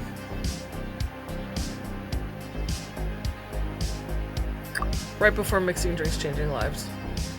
Yeah, unfortunately. Unfortunately. It's a really great thing, and I like some of the mini games, but it's really, like, unless you're like, oh, I'm gonna download this app and have some fun with it. So, can be used. It's not just video games. There are tools in there that you can use while you play, but again, I feel like that would be a not everyone, not every table, because it depends on if your GM allows it. However, right. Video games in there you can pick up and buy at any point in time. Especially if you want to play the barbecue game. Yeah. Still 500. Okay, what about the dreaded Punk Knot? I think it's an everyone, every game, but it really feels like it should be a not everyone, not every game. It's a very specific thing. It's a very specific that thing. is universal to this world. Because it's been part of Cyberpunk since 2013, I want to say. But yeah, if you ever want to deal with it, then it's a thing. I feel like it's a not everyone, not every game, only because in as much of the same way Stickball is, right? Because if I look at it in the same way Stickball is, you could, as a player, say you want to go out and build a Punk Knot to smash down the wall of wherever, but if your GM says no, you can't do it on your own. Right. Like, that has to be... You have to have the cooperation of the storyteller for that. You do. Where I think the ones in everyone in any game, you don't need the cooperation of the storyteller. Yeah.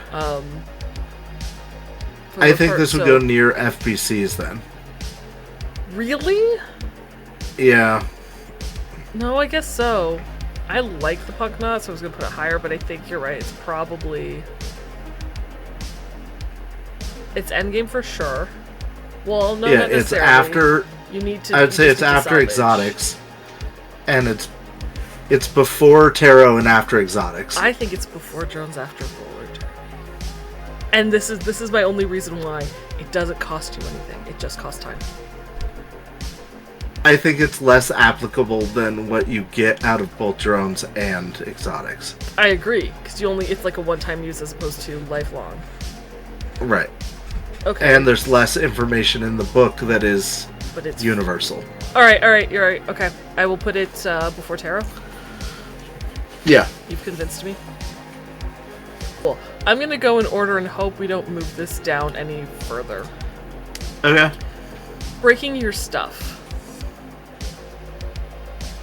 Everyone, every game. I think it's not everyone, not every game. Okay, what's your argument?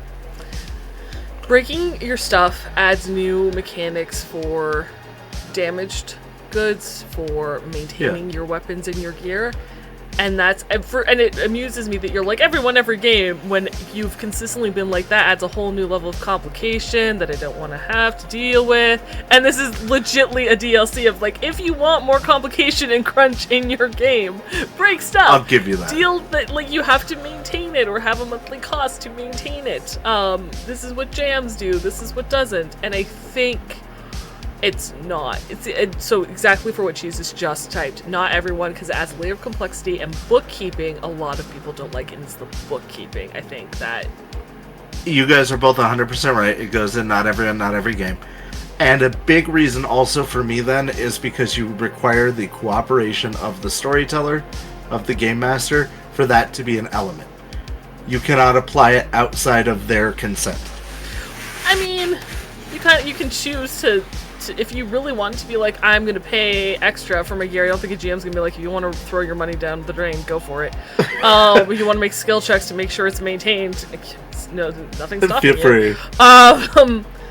So, that in mind, it is a very cool DLC that anyone could use if you choose to have it in your game, and I think for that reason, it has to go at the top of the list. I have a hard time with that, but sure. Where would you put it? After roller derby, before drones. Why? Sell me. Okay, Sell me. actually, my argument is going to be before roller derby, actually. But after loot boxes, okay. Yeah, okay, loot boxes belongs in every game. I don't have to argue that point. For the face down rule that Stickball adds, I would say that it is, in my heart, more important. What, breaking your stuff? Yeah, or no, Stickball. Okay. Because and of the so face down for rule. roller derby does not add anything I feel is more important than what is added by breaking stuff. By break stuff. I agree with that.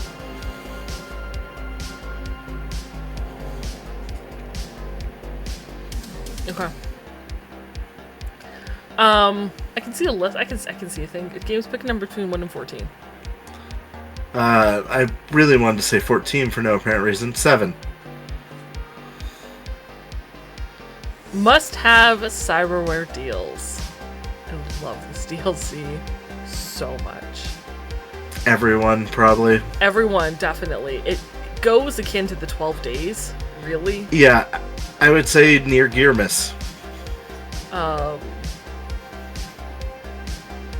Like the Gearmas, Cybermas area.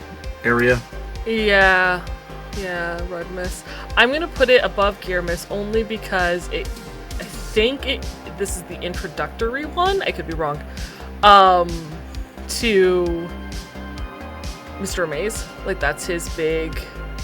I think it is. Thing Yeah. in Mr. Amaze, and I think because you get that bit of lore and that cool NPC, I'm gonna throw it before those. I'm debating putting it before the 12 days, to be perfectly honest.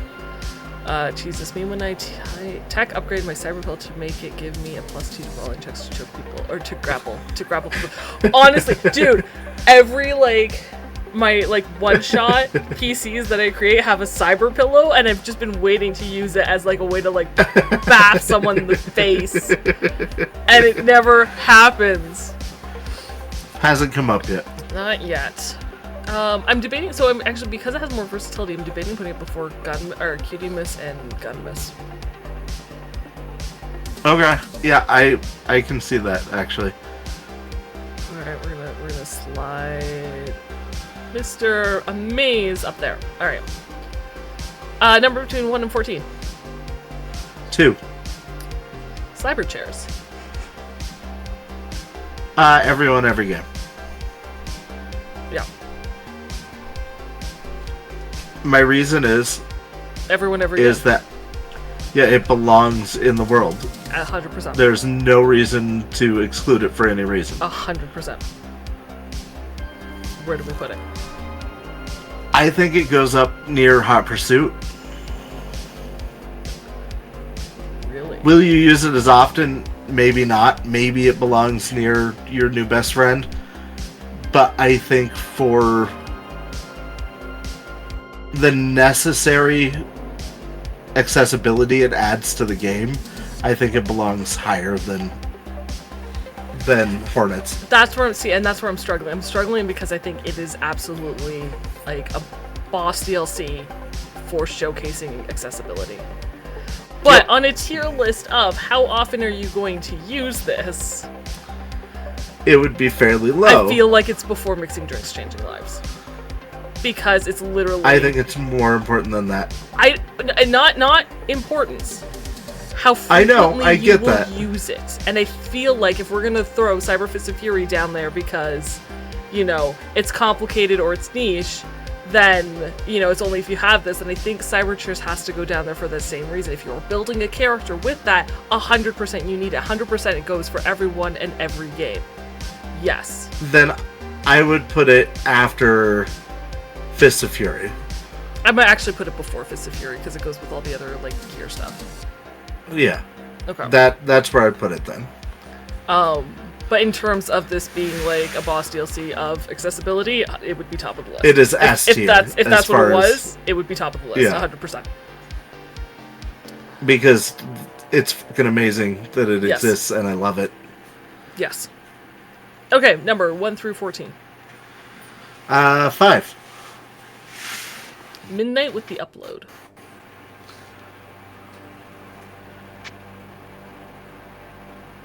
Near Red Chrome.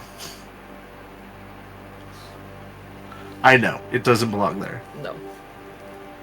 I have almost never opened it for any reason. It's because you're not a netrunner. Uh-huh. So I feel like, because you're not a netrunner, right? This is one of those DLCs where it's geared toward a very specific thing. So it's much like martial arts, and that's where it needs to sit. It needs to sit with martial arts. Where unless this is what you're specifically interacting with, I'll give you that. Yeah. Now I think martial arts are more versatile to anyone because no matter what role you are, you can use martial arts. Where Midnight with the Upload is solely if you are a netrunner. Yeah. 100%. All right. Anyone spend the IP for martial arts? Exactly. 1 through 14 on list. In chat, throw me a number. We have a few to go, so throw numbers between 1 and 14. Games, pick one first. 3. Ooh, Going Quiet. This is the exact same thing to me as Did Someone Say Murder? Not at all. What I mean is, Did Someone Say Murder adds an element to the game that I think is super necessary. I think that a lot of the stealth recon stuff, whereas it's supposed to be present in the game, this really made it accessible. Yes. And that's what I mean by that. Are they the same DLC? Not at all. This probably belongs somewhere near the 12 Days games, realistically. Going Quiet? The 12 Days DLCs. It's up there for sure. The only difference, the difference for me between Going Quiet and Did Someone Say Murder, and I agree with you 100%, they both added things to the game that elevates the game in its entirety. Yeah. The difference for me is Someone Say Murder, as I talked before, we can't do it without the GM's consent. At that point, it only becomes a GM tool. But in Going Quiet, that gear is available to anyone. Right. And again, the stealth net running, only if you're a net runner. That doesn't really matter. But the gear and the way an entire crew can approach a situation and get players thinking, you can do that without a GM. And for me, that makes it an everyone, every game thing. Yeah. And I'm real tempted to put it real high on the list. Yeah, because it changes the way you attack a mission. I'd put it above Weather.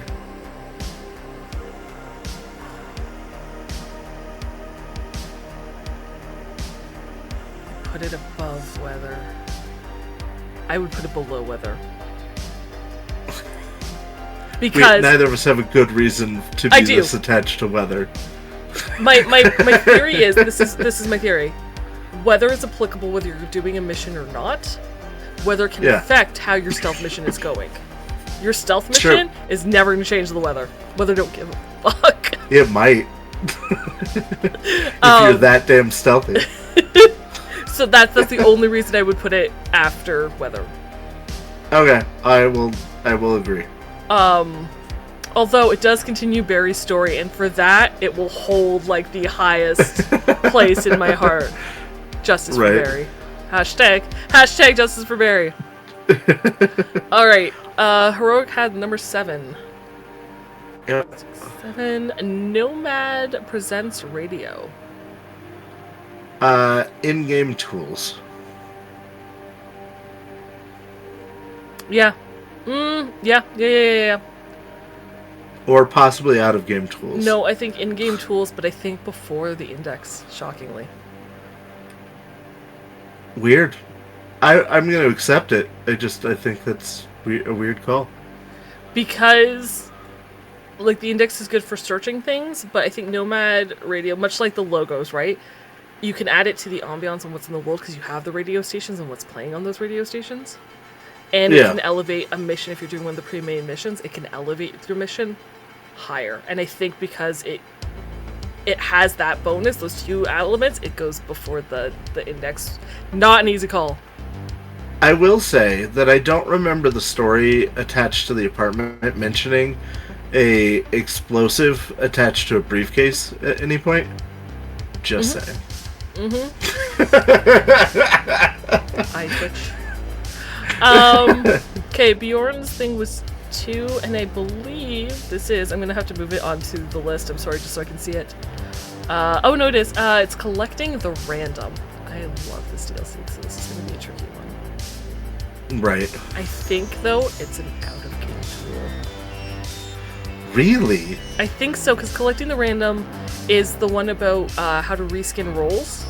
It has plot hooks you can use, and it has, like, 20 different kibble flavors. Oh, I know. But that's why I was going to say mostly for GMs. No, because of reskinning the rolls, you can do that as a player. That's huge for, like, it's true. Changing your concept as a player. Alright, I'll give you... It makes sense. And I've used it, yeah. Yeah. So I think it's got to be top of the line. I can accept out-of-game. Out-of-game tools. Yeah. It's not something you're going to look up in game, but it's great for a bunch of out-of-game stuff. Unless you're looking for kibble, but that's a very small section, so sorry, guys. Exactly, kibble flavors are for everyone in every game. Unfortunately, the bulk of the DLC. I apologize, guys. Games, give me number 1 through 10. I think I think we're in the last line. 6. 6 is, I believe that's Salvaging Night City. Yeah. I feel like it's in every game. Correct. But it requires GM cooperation. To a small extent. That's my problem, is I feel like it belongs right around Segatari. In my heart. But realistically, it probably belongs near drones. I think everyone can go and scavenge. I think it's an alternative to hustling, which is in the core rulebook. Yeah. So you just kind of roll in a chart, you get what you get, and that is fine. However, that DLC, and I will probably die on this hill, is really geared for techs. For somebody with a high tech stat, if not techs themselves. I would love to scavenge. It's not worth my time. I would never get even the basic shit, so I can't use it. And because of that, because I think it's really based on a stat, it needs to go with martial arts or minute with the upload because it is specific to that specific type of thing. Okay. Not that it can't go in multiple places. Like, I realize as a GM tool, it'd be great to build plot hook around salvaging and have a whole thing. I'm not saying that. I'm saying everybody could do it, player or GM. But techs, it's definitely geared for techs. So I think it should go before martial arts. Yep, I agree. Because anyone could do martial arts. I'm going to put it before midnight with the upload. Technically, anyone can scavenge, but... Which is why it's going before midnight with the upload. It's still if you have a tech, like, tech is higher geared for that role, but technically anybody can, so... If we put 2 more things into every game... It's gonna fuck up everything. Sorry. Uh-huh. Okay, let's, Okay, I don't think this is for everyone in every game, so listen up to Rob Mulligan. Game Masters. And I would put it above John John because we've used it more. Well, that's the thing. We've used it as players. So is it Right. is it Game Master? But I think most of it is. So the Luck Mulligan we use. Right. We There reviewed is this DLC like a billion years ago. the report card. It does have a quick campaign builder. The GM report card is huge for GMs. The rules are for GMs. I would say it's you know what? primarily a GM tool. GM tool. Yeah, you've sold me. But I would say that for me, it goes above John John. Yeah. Even though John John's got great stuff in it. But Yeah. for me, I would say it goes above John John. I think John John is definitely geared towards, it's like very focused to just GMs, where I feel more of Rob's is the table Applicable at a outside whole. of that. Yeah. My only question is, does it go before the missions as a GM tool? Because I feel like the missions are, if you're running a mission, yes, but I feel like a lot of Rob's tools, and even just the GM report card of like feedback, you could use every single session if you wanted to, and I think that's going to push it above the missions for me. Yeah, I'd put it in front of So You Missed Gen Con then. Okay. With that understanding. I'm wondering if I would put it before Danger Galdacia Plus. I would not. I don't think I would either. Personally. Okay. Night City Atlas.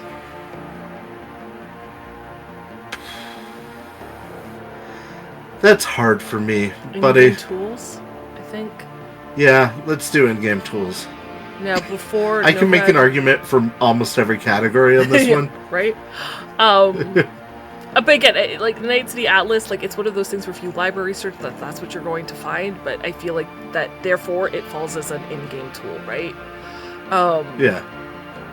It's before Nomad I Presents put it- Radio Yeah, I put it on top because it's Okay. more generally applicable. for everything. Yeah, 100%. Yeah. Rocker Boy Index, same reasoning. In-game tool. Yes, in-game tool, and I would say after Night Market. Yeah, I would agree with that. As much as I hate to say it, because I love Ooh. Rocker Boy. After 100 logos. It's in the same category for me as 100 Logos. I'm gonna 'Cause put it it's- after. Why? Because okay, and this is the only reason. It's very, very close because they both do very similar things, right? It's lore, Right. but 100 Logos is lore on a variety of corporations. Are you looking for music? Are you looking for fashion? Are you looking for engineering? Are you looking for 3 different car mechanics? Rocker Boy is just music. It is just music, and I understand That is why frustrating. it's called the Rocker Boy Index because I wish they would expand it to other rockers. James Rockboy Manson was a musician, and it is the music Yeah. of the dark future. Like, it specifically says it's the music. But when I'm trying to get someone to, like, consider a rocker boy that's not musically based, I feel It would like be nice to calling... have sculptors or painters or... But this one was specifically about the music, so I get why they did it. But when you call it the Rocker Yeah. Boy Index, they're like, oh, I'll just look at these other rocker boys, and they're just musicians. I feel like Yeah. you're kind of enforcing that perception. Yeah. So that's why, but because it is limited to music and 100 Logos has a more variety of corporations, I'm going to I can see that point. first. That's the only reason. Yeah. Single player mode plus. In-game tool? Those are our 22 charts of things. I want to say Game Master. Why? Why can't you use it as a player? Sell me. You can, but I would say that the majority of the uses are going to fall under Game Master. Because you can use almost anything in Game Master as a player if you can find a reason to do it. But I would say that this is focused on the majority of the times it will be used is as the Game Master. I would say more of the tables fall under the GM's realm. So either way, I'm going to go with you. As mostly Game Master. Yeah. So where do I we would put put it? this really high. Yeah, it does go really high though. Before After- the missions, for Did sure. someone say murder? Yeah. Okay. Are we doing that just because we really like the mystery mechanic? Should it go before Did Someone Say Murder? Because the mystery mechanic's more niche, but the single-player mode pluses have a larger variety of tables. The mystery mechanic adds something that makes the game fundamentally better. Done. Alright. Whereas the tables are infinitely useful, they are not inherently making the game better. They're making it easier as a GM to not have to think of that thing off the top of your head. Fair. Scream sheet generator. Out of game tool. GM Masters. Game Masters. Mostly for Game Masters. Really? Yeah. Alright. The Game Master is more than likely the one who's going the to only one to use it. Yeah. Sheet. Unless you are a Scream sheet writing media, and that is a very niche thing. even as someone who plays media, it's not a Scream sheet media, so right. I would say mostly for Game Masters. But I would put it low on the list because I know not a lot of Game Masters actually use Scream sheets or use handouts or... Right, I would put it above ELO. I think so too. After the mini bosses, but... Yeah. ELO.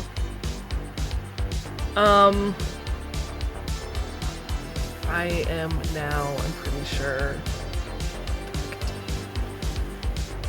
Oh, nope, single shot pack.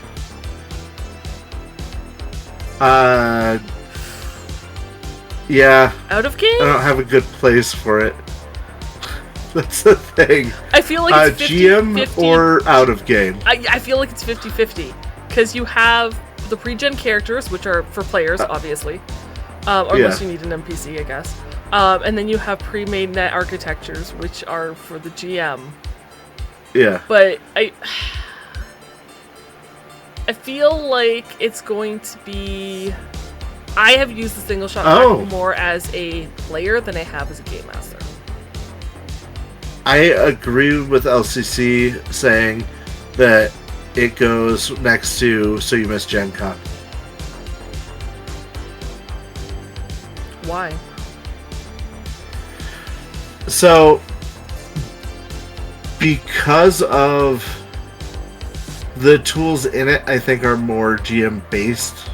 You think pre-gen character, like pre-gen player characters, are more GM based? I'm cutting those out. Like, there's always an element in each of these that don't fit into the category. Everything else that's fits left into. is net architecture, pre-made net architectures. Right, which I'm counting as a combat map, which is a story.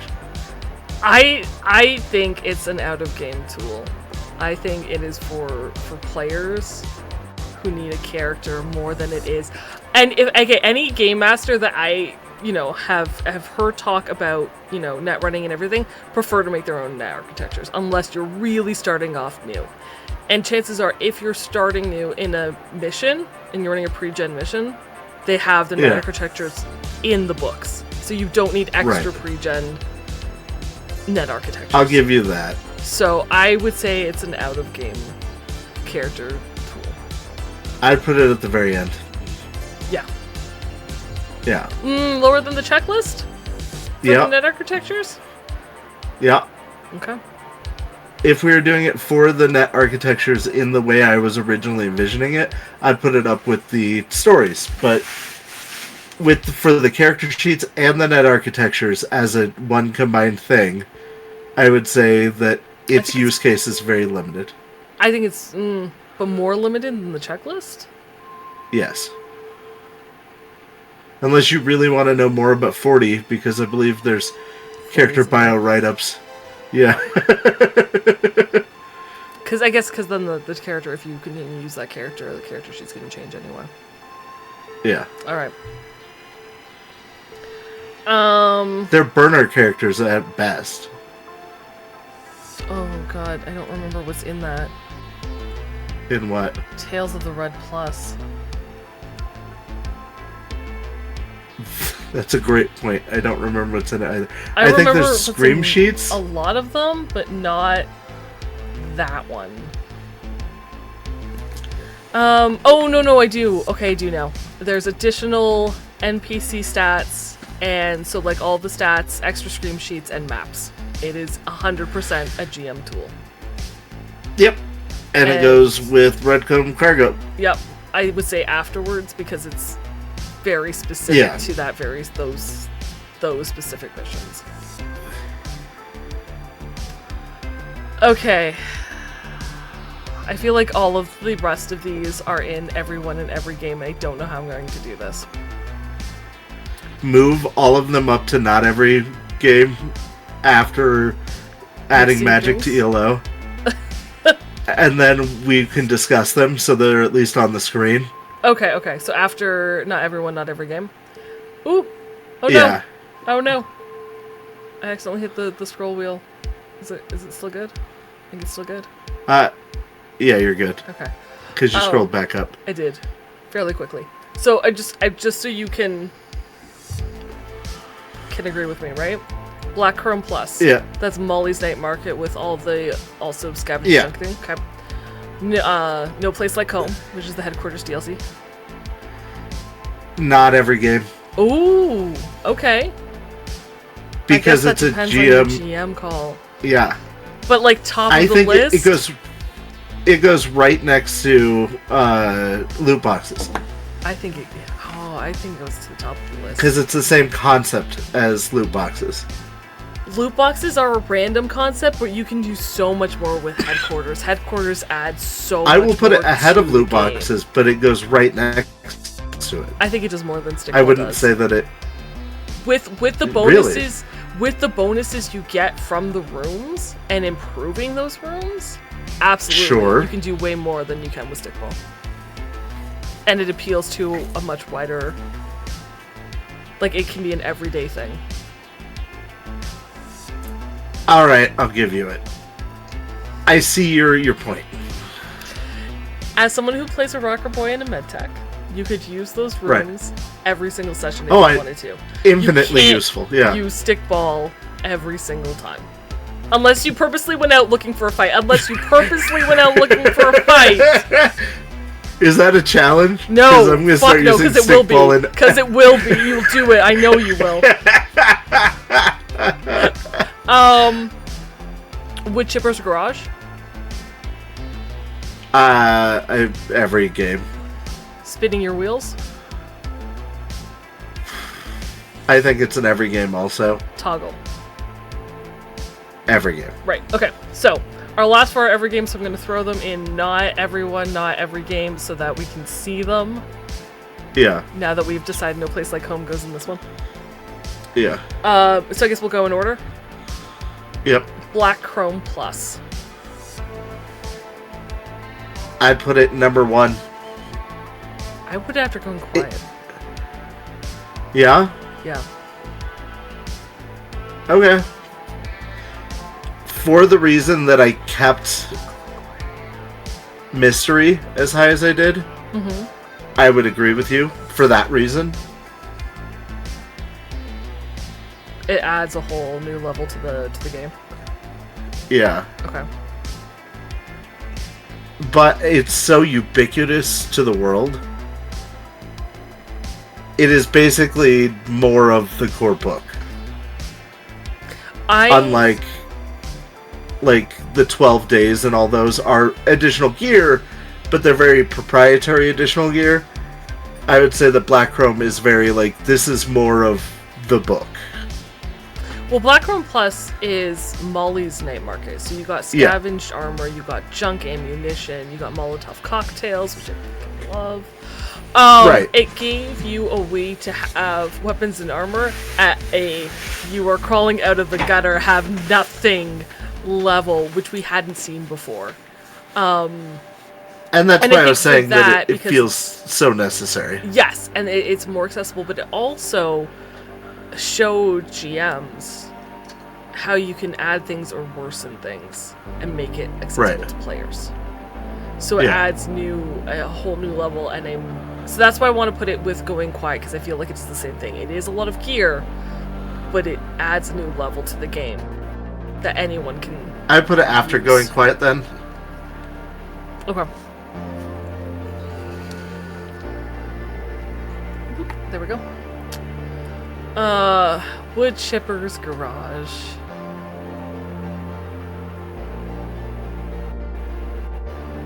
Oh, we are missing a DLC, aren't we? What? Hope Reborn Plus.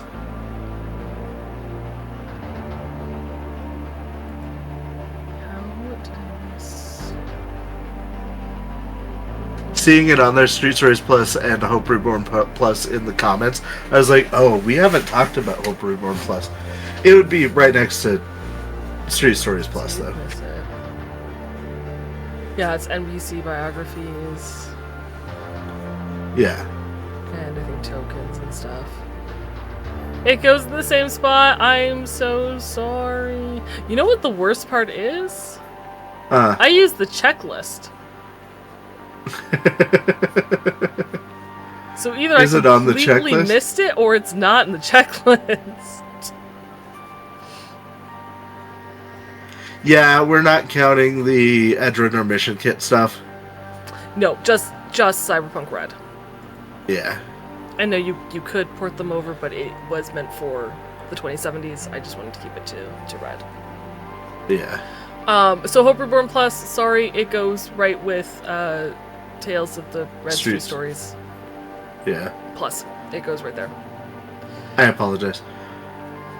Which Alright, where are we? Wood Chippers. What's your argument? After Cyber Chairs. Okay. I was gonna put it after the Fist of Fury. So. Because, yeah, it's about the same for me because Wood Chippers is a lot of, like, it's heavy weapons. If you want a rocket launcher, it's Wood Chippers, but you're going to do a lot of damage. It's a big thing. I'm fairly certain it's fairly pricey, but it's been a while since I looked. It might not be. Don't quote me on that. I think it's less universal than martial arts. I think so. Less universal than martial arts. I hadn't considered that. Is it less universal than martial? I guess it would be, yeah. For me, it's about the same, so I'm not super picky. Okay. Spinning your wheels.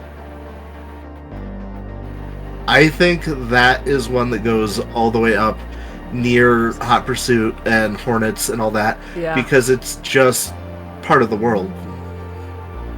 Yes, there's a lot of content in there that is completely unnecessary and belongs near Segatari. No. It's higher than Segatari, for sure. For sure. But I 12 days would at say least. It belongs... it belongs near Hornets and Hot Pursuit, somewhere in there. It does belong somewhere up there. With the rarity of cars in the time of the Red and all that. It also has new gameplay if you choose to use that kind of gameplay. Plus, you can build a cheap car for like 300. I think it's gonna go before Hornets. Yeah, I agree with that.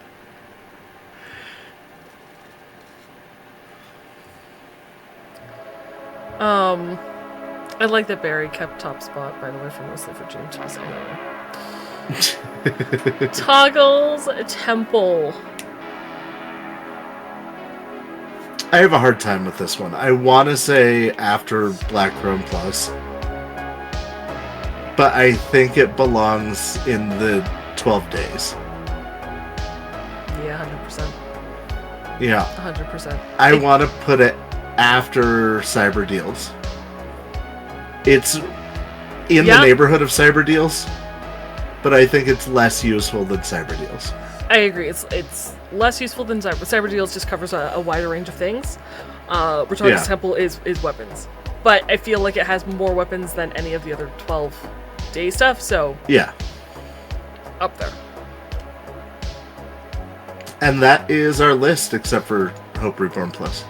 Which is there in spirit. Yeah. You can do your own. Yes, there will be a link. And not keep weather at the top for as long as we did. Oh, yes. Thank you. Thank you so much. Okay, so for tier list, Cheeses, thank you for the reminder. since the list is complete, per your original question, where would we put Solo of Fortune, which is going to be the new supplement Bonus. in Interface Red Volume 5. Solo of Fortune 2045, which includes military-grade combat drugs and weapons, I believe. Yes. I'm gonna say it belongs near midnight of the upload. It's an every game, every one thing. But I'm gonna put it at the back of the list.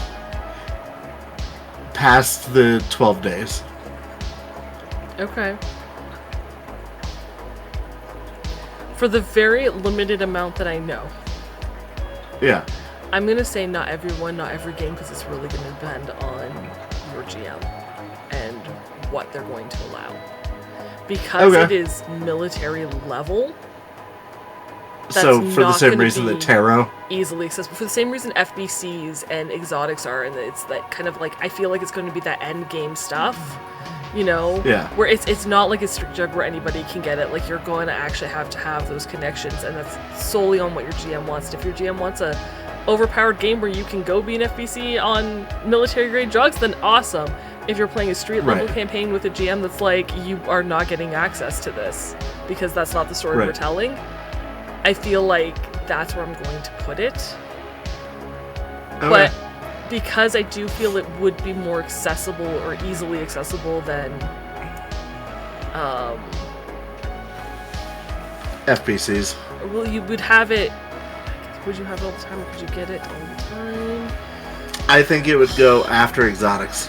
At that point, for what you've described. Yeah, it's going to be somewhere, which is, you know what's really funny? All the interface threads are right there. And that's not how we intended it. It was just... Right. Just how it worked out. Just how it worked out. I think it's going to go with the rest of the interface red articles. I feel like maybe the weapons part would go around drones, but the drugs may go... Weapons could go after exotics. I don't know. It depends. It depends on the prices and everything that's included. Yep. But it would... We'll have to read it. I think it's somewhere between drones and exotics. I think you're right. If I agreed with you, that's right. If you agreed with me. If you agreed with me that it goes in not every game, not every table, I think you make a valid point, and I would put it somewhere between drones and exotics. Yeah. And I personally would put it somewhere near Cyber Fists of Fury, but not quite as high. Putting it with wood chippers, where it's all heavy weapons, does make sense. Yeah, that's the neighborhood I would have it in. Yeah. But yeah, that is, in our opinion, all of the DLCs in their categories, and in the order you will use them the most, and or their importance to the game. And or whatever criteria we're going with in that moment. In that moment, yeah. I feel like 12 Days DLC is probably going to end up with the other 12-day stuff. It's going to end up going under your new best friend and above digital dating. I think it's going to go with the rest of the 12-day stuff. But yeah, I think, like, you know, hopefully the criteria, I did try to keep some sort of rule where it's like everyone, every game, and then how universal it is. I think we fumbled into something that was a universal criteria. You can access likelihood to use it, how much impact it has. Yeah.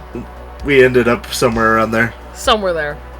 But I do like our list. I think I only have one that I really disagree with, but the rest of them 100%. Are you happy now? Thank you. But see, it was things as I was compiling this list, I will say it was things like, Nomad Presence Rate or the Night Market Index, the checklist, the Edge Runners Folio, that I had to create those like in-game and out-of-game tools. Right. Because I'm like, they're not something you would use in character, but they need a spot. Right, because they are very much DLCs. But things like the Night City Atlas you can use in character, so it's... Yeah. So hopefully my categories made sense. To everyone. I think so. They did the best I could. maybe you in your tier list will come up with better categories. Basically, anywhere that you can find Edgerunners, hit us up. Let us know about your tier list. Listen to the top 3 in your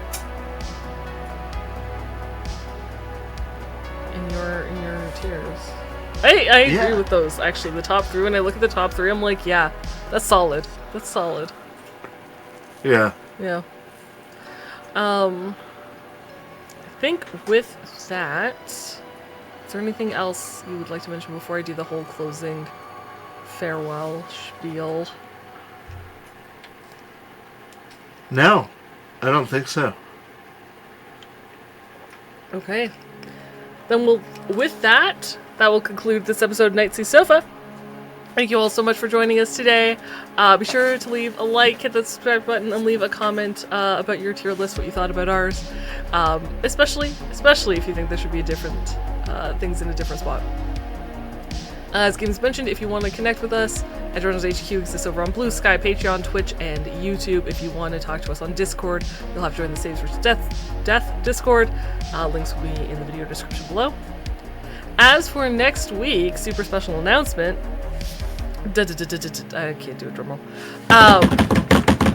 Thank you so much. We are going to return with a very special kind of end of the year episode.